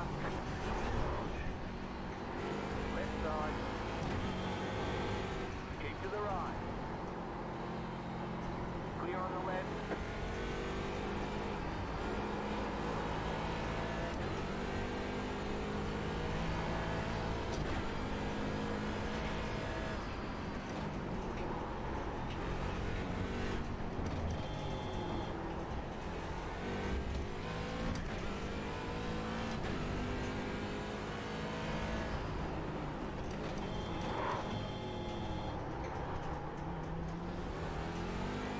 Come on, come on. I gotta calm my nerves down, that's the thing.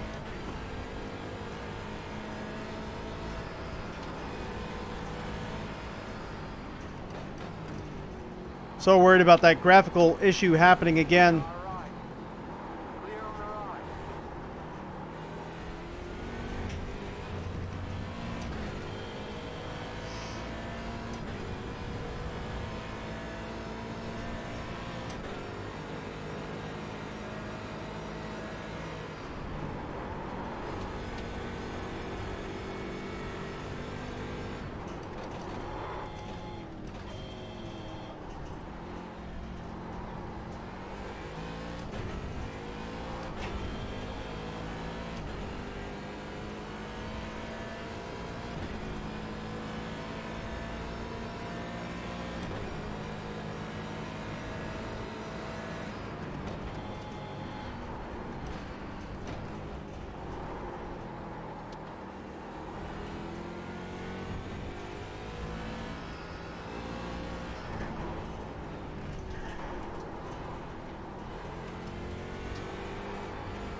There we go.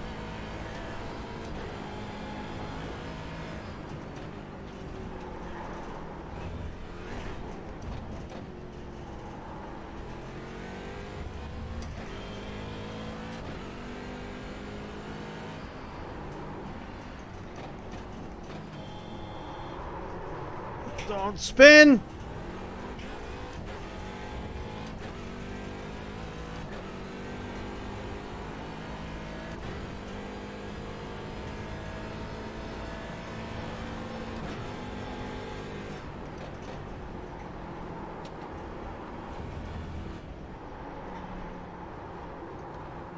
Oh, the tires are so beat up in this car already. Got about 8 gallons of fuel left, 11 laps or so remaining of fuel.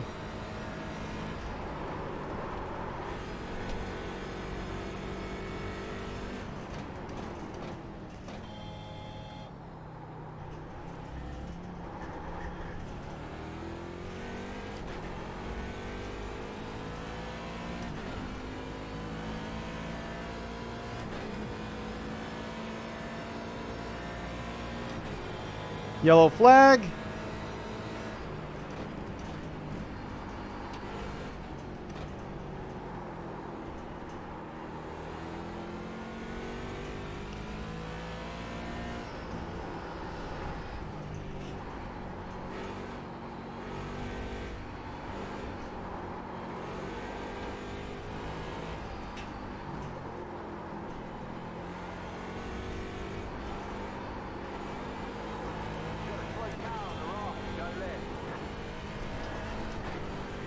Woo!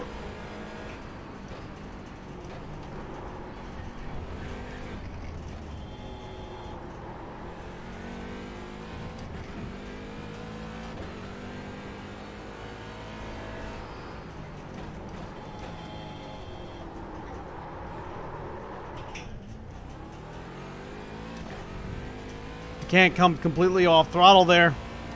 I'm trying to do it just to slow the car down, but it just locks up the rear end on that tight turn. And then I pay for it here. Yep. Car right. Clear.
It's starting to spin the rear.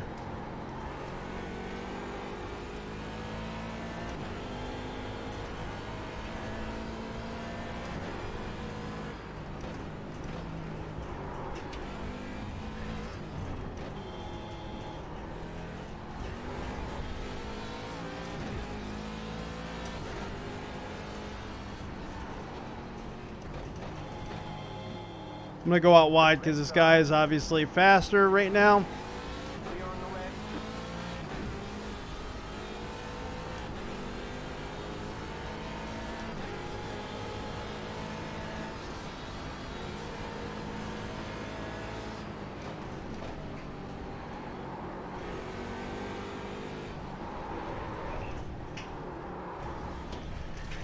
Darn it. Side clear.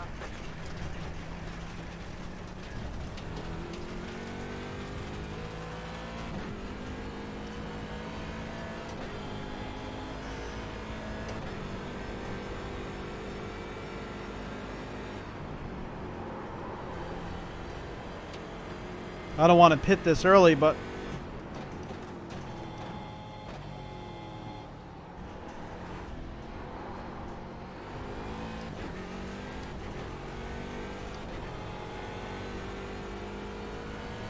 it would sure be nice to have some new tires.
Turn, baby, come on.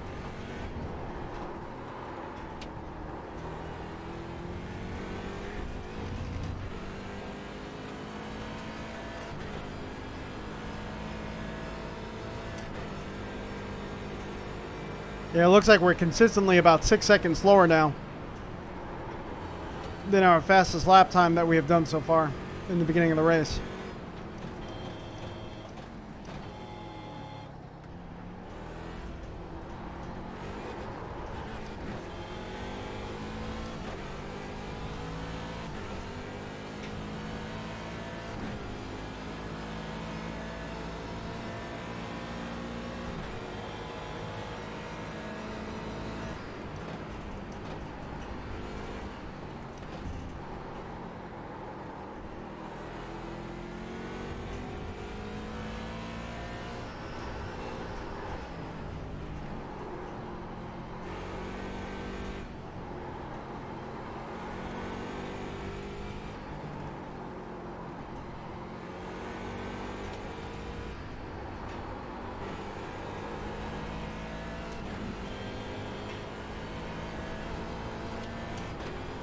That was all pretty smooth there.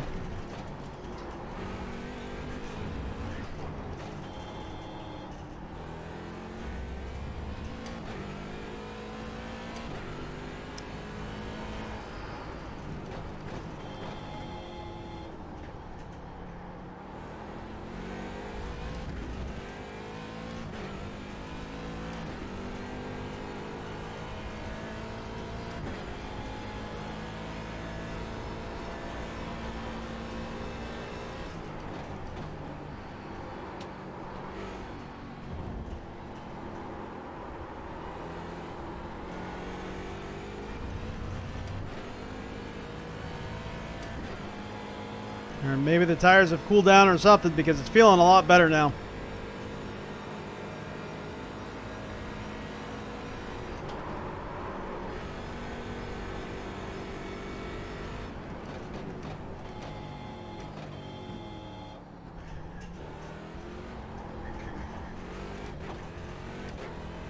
I'm short shifting this because the torque of it on that downhill section, you could just feel the rear of the car start kicking out.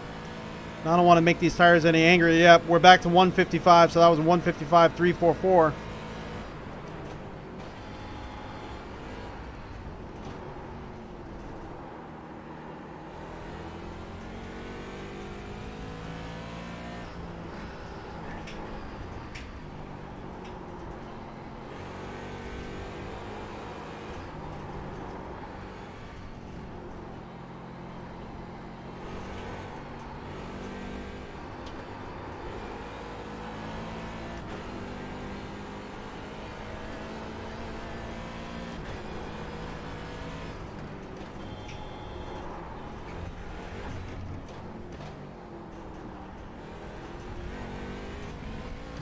Yeah, the car is feeling so much better now. Glad I didn't pit in earlier.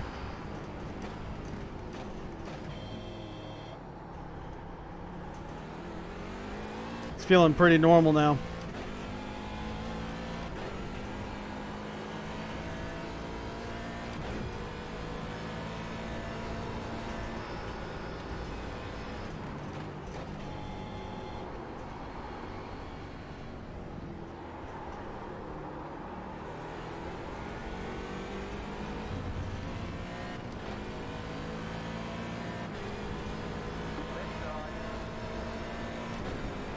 Clear on the left.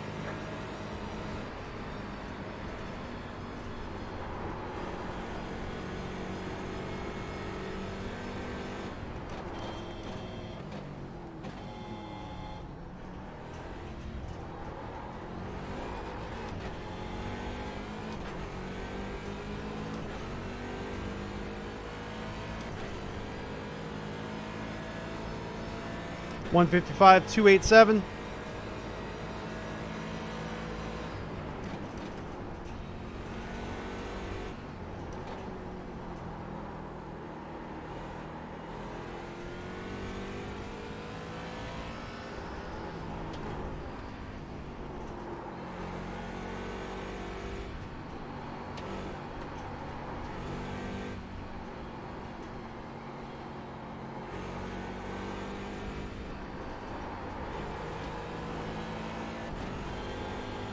Woo! Felt to get a little loose there at the apex.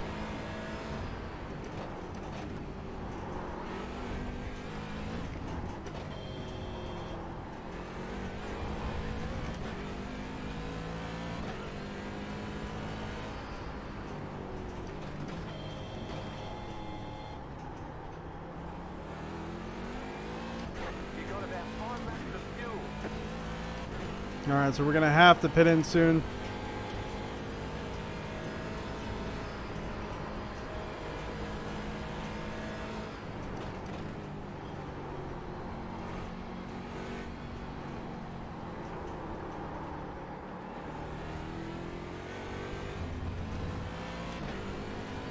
Hey, Sky Juice, how you doing, buddy? Clear.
There we go.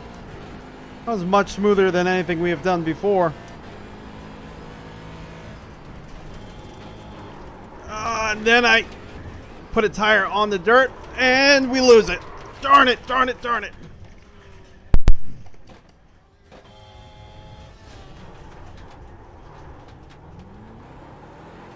Got way too overconfident, way too cocky on that. Oh.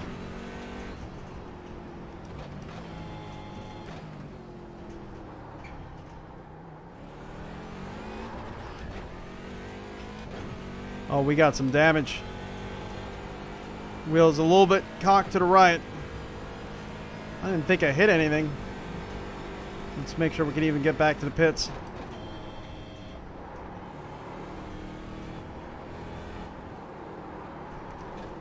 I can't turn to the left.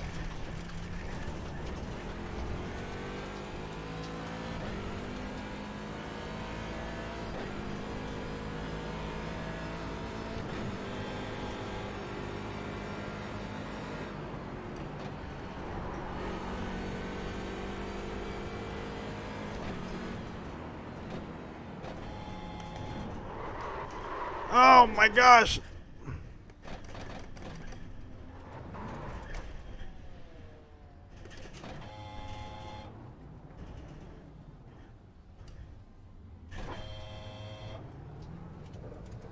Oh, what the heck? I don't know why I thought that was a pit entrance. Oh, damn. I knew I should have gone to sleep.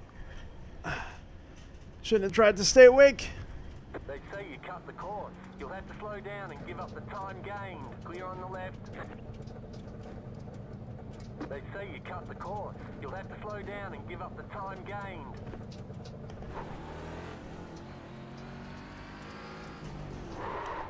Woof. That being awake for over 20 hours. Oh man. Forget ever knowing a course. Learning a course. It's just not gonna happen. Oh man. We were doing a little decent there. For a little bit.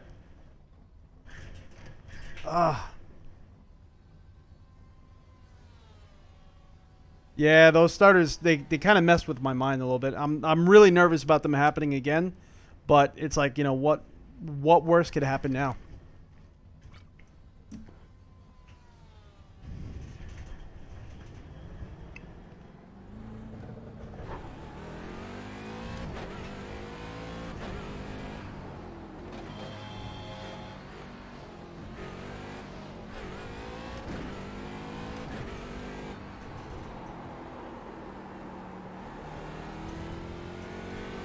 Let's try to focus.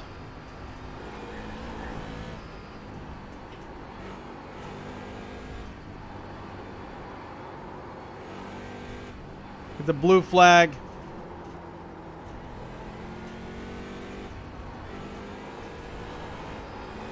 It's amazing how much heavier the wheel feels now that I got new tires that I didn't destroy under me.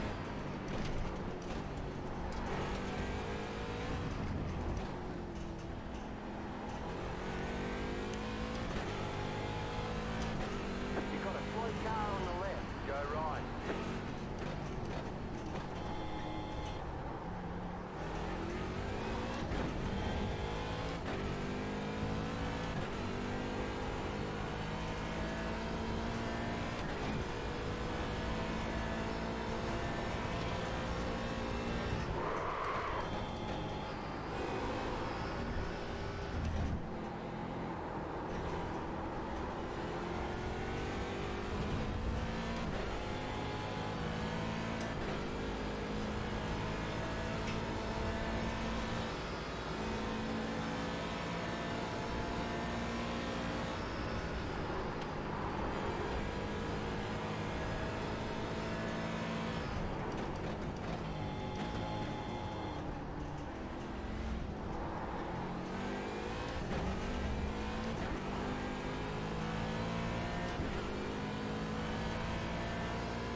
I know the blue flag is out, but we're in a different class. And the fact is, this car is actually faster than these cars, so on the straights, I just keep catching up to them, so I'm hoping they're going to pit now.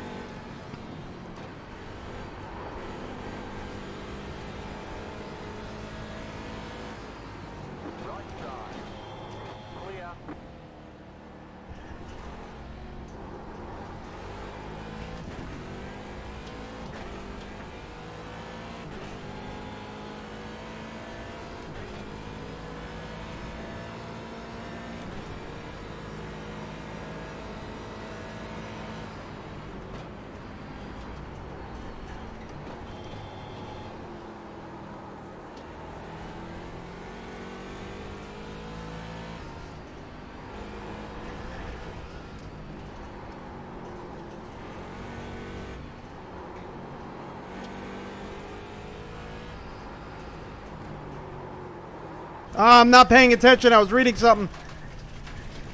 Let me stay on the inside of this corner.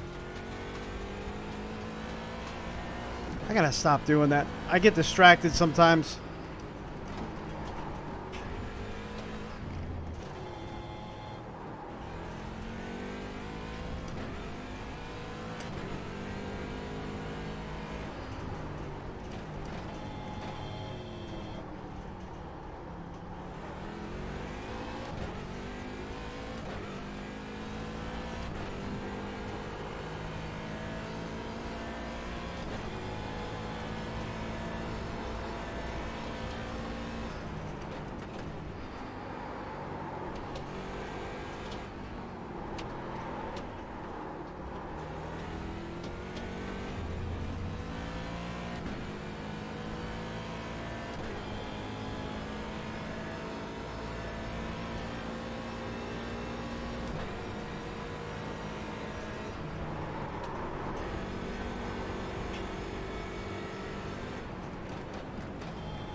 Oh, oh, oh.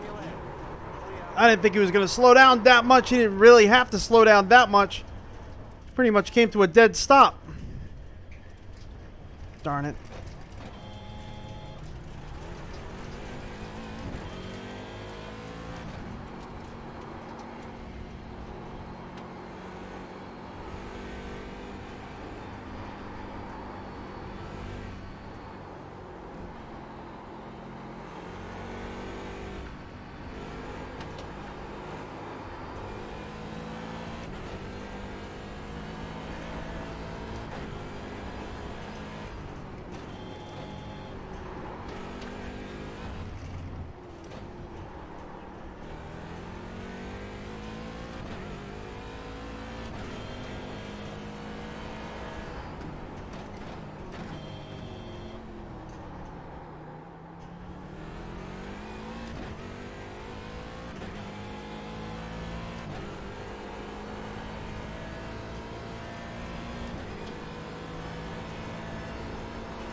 You thought it was VR?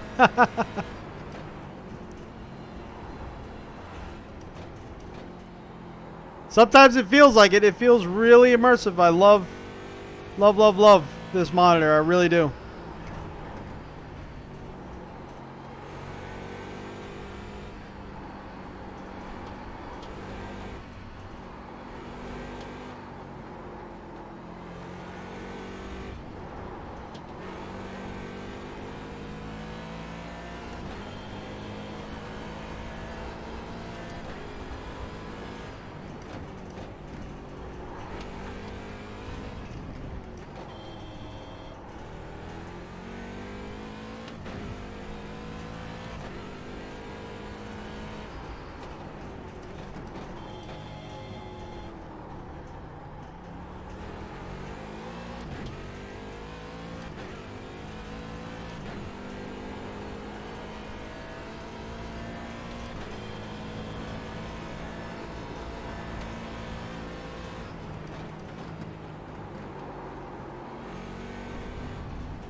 Come on, come on, come on.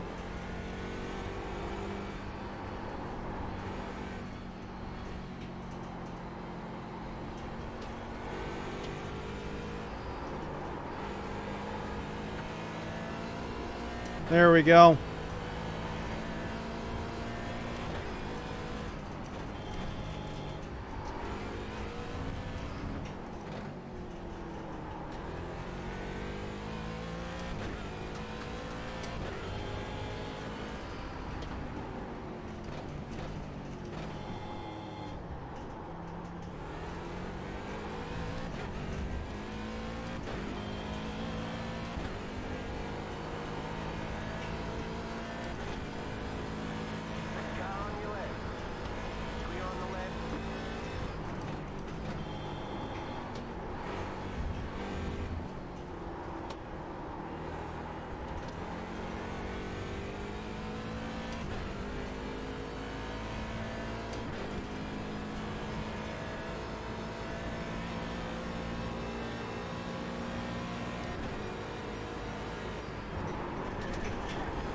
We got disqualified.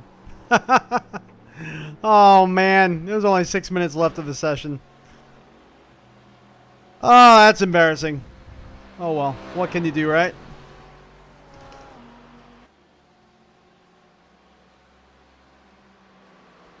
Oh, man. How's the wheel? Picking one up in a few weeks. Dennis, how's it going, buddy? The wheel, well, we've had this wheel for a while, but having it on the AccuForce base is awesome. Obviously, this race did not do me any justice there. Need a lot more practice. I feel like, yeah, we definitely need a lot more practice before we attempt that race again. And we had some graphical freaking stuttering in the beginning of the race. We were first place. We were out front, doing really well. And we had some stuttering, spun off the track. Just kind of mentally ruined me. That was not fun. But we'll roll with it. It is what it is. There's nothing you can do about it now. I don't know how we're going to end up doing at the end of that, because I don't know where the other Corvette Daytona driver was. We were still in our class first place, but you know, I don't know if he crashed out or if he's still on track. I just kind of lost track of him. Yeah. All right. Well, that stunk for a little bit. I got DQ'd because, well, there was quite a few different things. One, we kept kind of, in the beginning when we were racing, we had a nice controlled race. Then we had some graphical stuttering that made us spin off the track. After that, my mind wasn't in it correctly. I was getting a little distracted because of all the graphical stuttering we had. And just driver error. We kept kind of going off the track here and there, here and there, here and there. And then finally, the tires were so worn out because I was overdriving. And the tires were worn out from the spin that when I went to go into the pits, we kind of got a little lost. I don't know. I don't know where the heck my mind was. And so we ended up picking up some incident points there. And then towards the end of the race, we were behind I want to say it was the Audi R8. And he way overbraked going into one of the first few corners while he was in front of us instead of letting us by. And we just clipped his right rear quarter panel. He was able to stay in the race. He was fine. We ended up spinning out off the track. We picked up a bunch of incident points there too. And then right at the very end, we just went off the track just enough, and we picked up that last incident point and got DQ'd. That's why it's important you practice before you jump into these races. Shoot, we haven't been DQ'd in so long, since my rookie days, really. So a little embarrassing that it happened, but you know, my excuse, and I'm gonna stick with it, is we've been up for a little over 20 hours now. So that's my excuse. I'm gonna roll with that one, but that's still no excuse. You shouldn't drive on the track with not that much practice. I'm pretty confident if we jump into the next session, we should be better, because I mean, all of that kind of jumps into a resounding amount of practice of time on the track. But I definitely do need a little bit of a break. Yeah.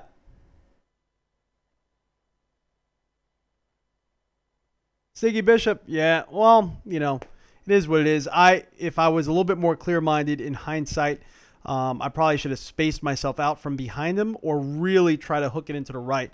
I didn't. So, you know, it's just as much as my fault as it is his. I kind of noticed when I was coming up behind him, he was braking in weird spots. I don't have a huge amount of experience at this track, and I knew that he was over braking way too much for that car at that track. Like, what are you doing? And I don't even have that much experience. I'm still learning the track. So I should have distanced myself from him and picked a better spot to try to pass him, or really kept it into the right side. I kind of came up behind him and thought he would drive it out like normal, and I had a gut feeling that I was making the wrong decision, and I did, and we have to pay for it. Zombie, yeah, that's kind of how I feel right now, to be honest with you. Do I notice a difference in force feedback feel after changing over from the AccuForce wheel? Yeah. This wheel is a lot lighter. You do feel a little bit more of the road telemetry, but honestly, it's not a huge amount of difference. This wheelbase is strong enough that even the AccuForce Pro that we always have next to us here still conveys all that detailed information. Let me, you know what? I want to do a lap around the Nürburgring. Let's do a quick lap around the Nürburgring and see how that feels. That's one of my favorite tracks, and we'll do it afternoon. Just one quick lap, nothing too crazy.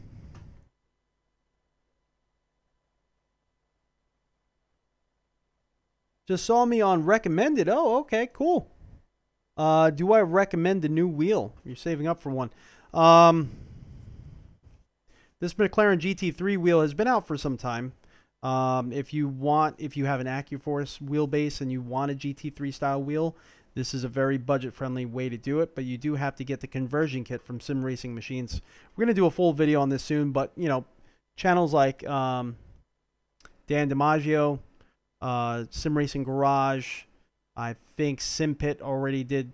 There's a lot of coverage on this type of adapter already, and Dan DiMaggio just did a video on this specific combination. You can check that out. So did Barry Rollins. Barry Rollins, is that his name?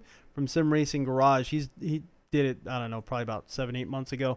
But we're gonna give our take. There's some things that I like and I don't like about it that may, you know, may make sense to some of you, but they all did great videos. So yeah, you're gonna have to get this adapter kit to get this wheel to work, or any direct drive wheel, I should say. But this is how we're getting it to work on our Sim Experience wheelbase. And also you need to get a quick release too. Once you order the adapter, you need a quick release as well that's going to work with the AccuForce. So it's a pretty pricey investment, but we already had this wheel here. We used it on our Fanatec CSW that we had, so, you know, might as well put it to some use. We already know the wheel. We love the wheel. They are rubbery. That's why we use the gloves, because rubber grips makes my hands real sweaty, and that's not fun for me. I get sweaty pretty easily, especially with rubber side grips, so that's why we wear gloves. A lot of people ask, why do you wear gloves? Because it feels a heck of a lot better. And you know what? Just wearing simple gloves makes it feel a lot better. I'm going to do it. And also, in the other case, this wheel having the micro suede or alcantara, I'm not sure if it is the branded alcantara, wearing gloves will protect it from your oils on your hands from getting matted up. So it actually protects the finish of it, even though you can clean it, and that's just fine. But it still protects it. And then you also get the added benefit of additional grip, so you don't have to grip as hard with your bare hands. I like wearing gloves. I'm so used to it now that if I'm not wearing it, it doesn't feel right.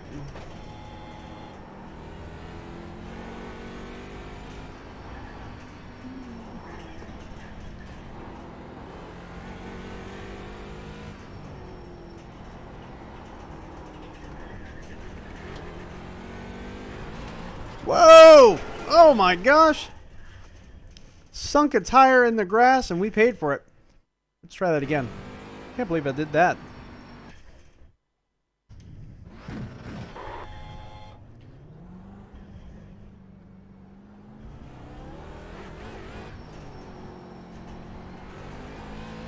I really do like the feel of it though. It feels really good to be able to use this wheel again with this wheelbase, or just to use it in general.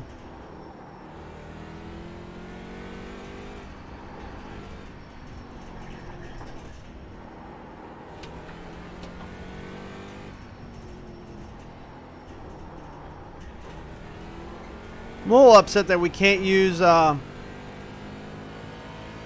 FreeSync support with the NVIDIA drivers, and we're gonna have to go back to an older NVIDIA driver. You know, Whoa! Everyone always talks about with the NVIDIA GPUs that now they have FreeSync support, so why get the Radeon 7? Well, it doesn't always work. And we are having graphical anomalies and stuttering and flashing on the screen when we try to use it. So your mileage may vary.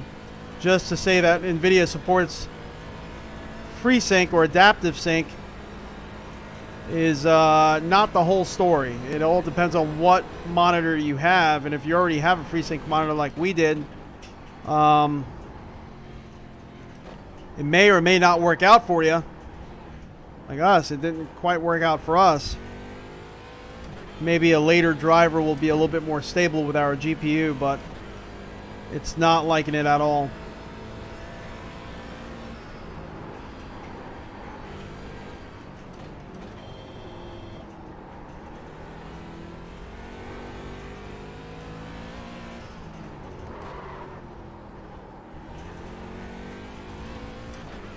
I love driving this car around this track. I know it's completely ridiculous, but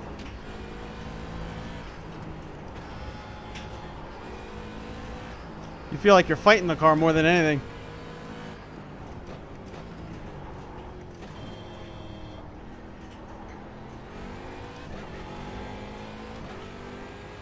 Really, on this track, this car does feel like it wants to kill you.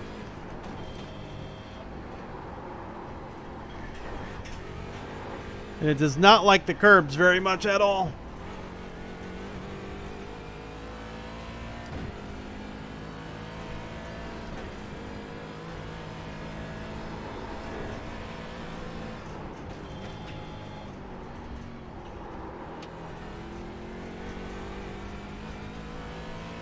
The AccuForce arrives on Saturday. Congratulations, you're going to love it. Coming from the TSPC, yeah. The software is going to be a big step. So you might want to actually start reading about it, or maybe even download the software now, because I know if you purchased it already, you got the email with the software key. You might actually want to install it, look around, kind of figure out how the software works. Maybe watch some tutorials.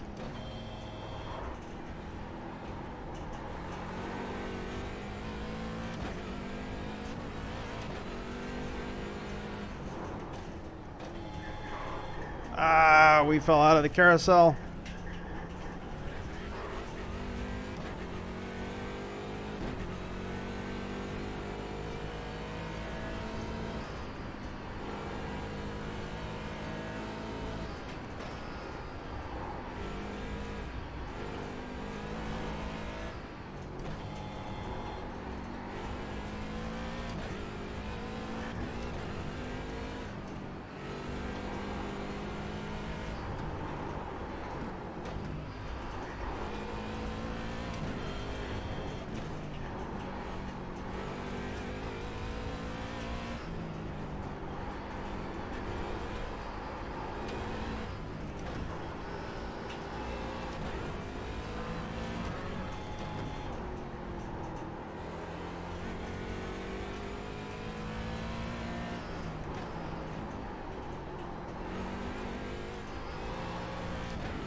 You gotta wrangle it in. Come on now. Don't you dare.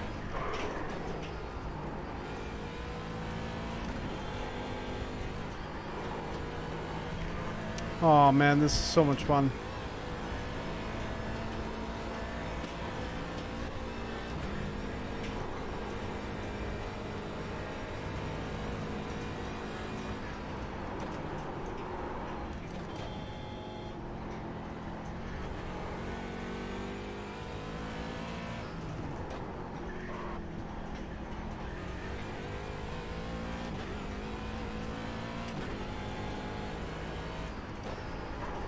Oh,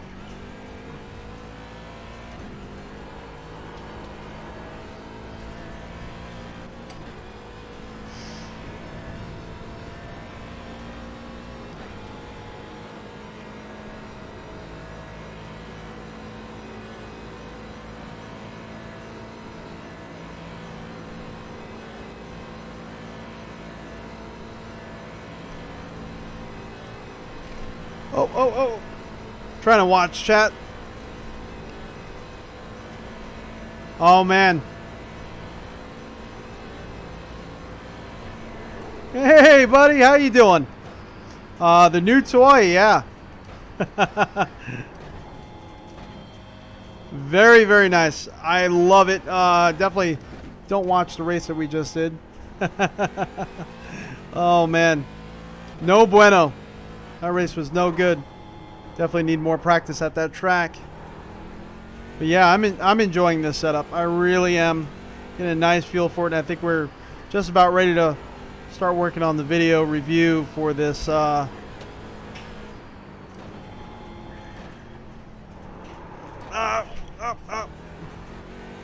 this adapter for the GT3 wheel. And then, hopefully after that, we'll get to the Sim Experience AccuForce Pro V2 review in total. I've been kind of playing around with the software, so I feel like we're getting to that point.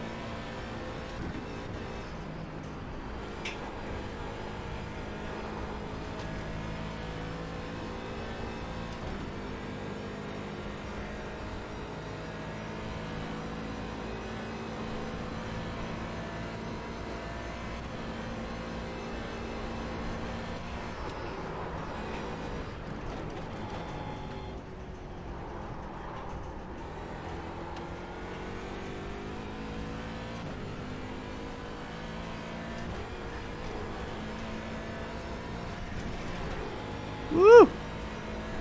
Hung some tires out in the dirt there.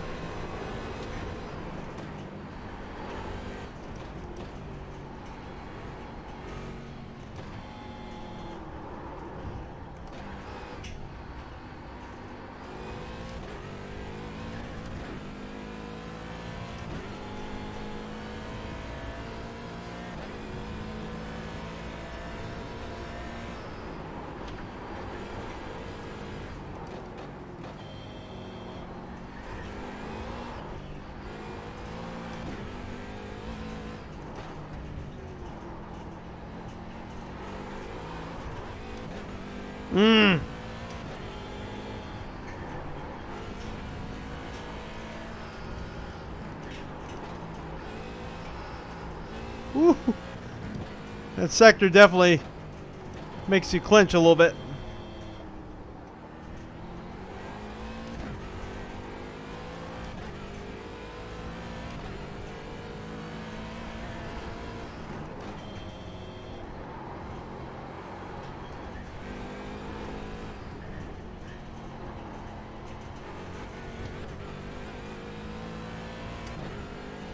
Oh man, I wonder what the lap time is going to be. I hope we're going to at least be under 7 minutes.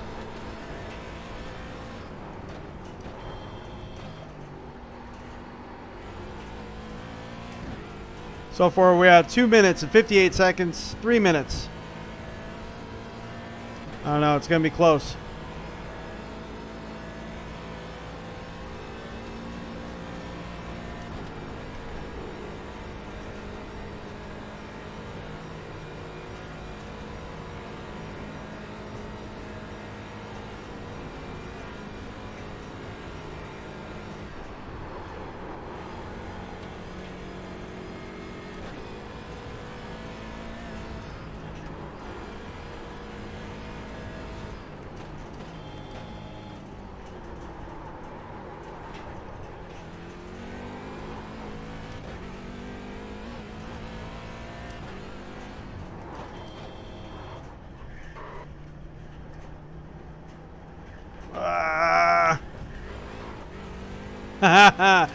We made it. We did it.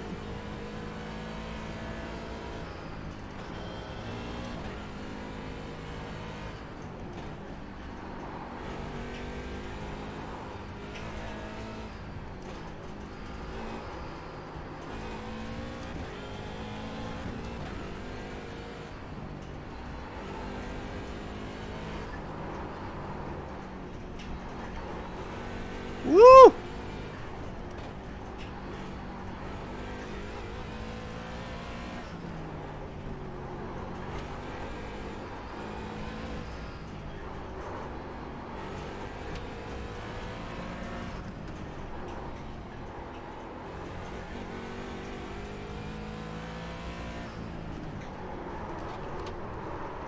Oh, we spun around.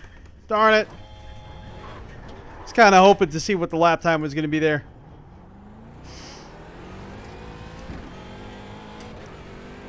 Just let that rear end lock up on the low speed. We just kind of came right around. That's all right. No real big graphical issues here, though.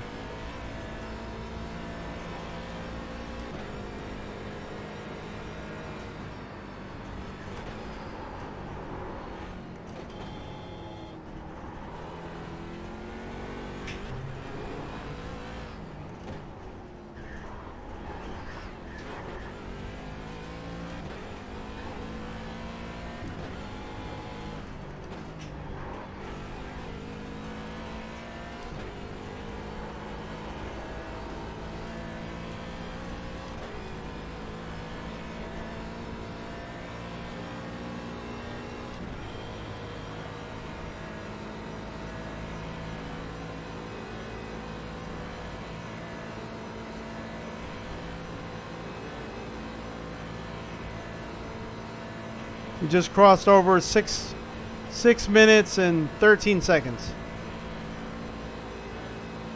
So this would have been a low 6-minute, well, maybe a mid 6-minute lap time.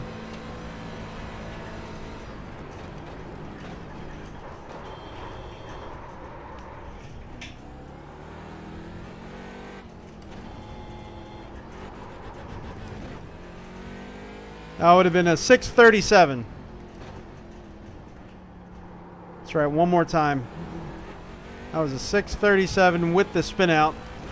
Let's see what we can get without the spin out. If we don't lose fuel first.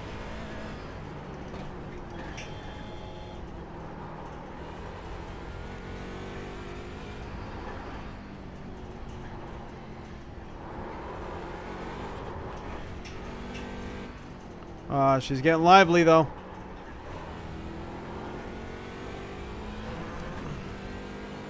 Probably should restart this as a hot lap session with new tires.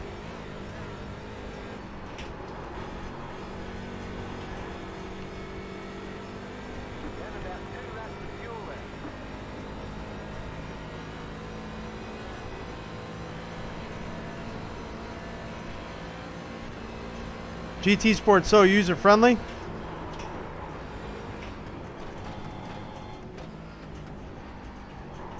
Yeah, Iracing is not really the most user-friendly for someone just coming in. It's a lot to learn. But once you learn it, I mean, it's really no different than any other title. You just got to learn where everything is. And honestly, there's a lot more you can do with Iracing. I mean, I'm not really versed on GT Sport because I don't have a PlayStation 4, so can't really say. But I know there's a lot you can do with Iracing in the multiplayer aspect that you can't really do as competently with most other titles. But Iracing is also very expensive too.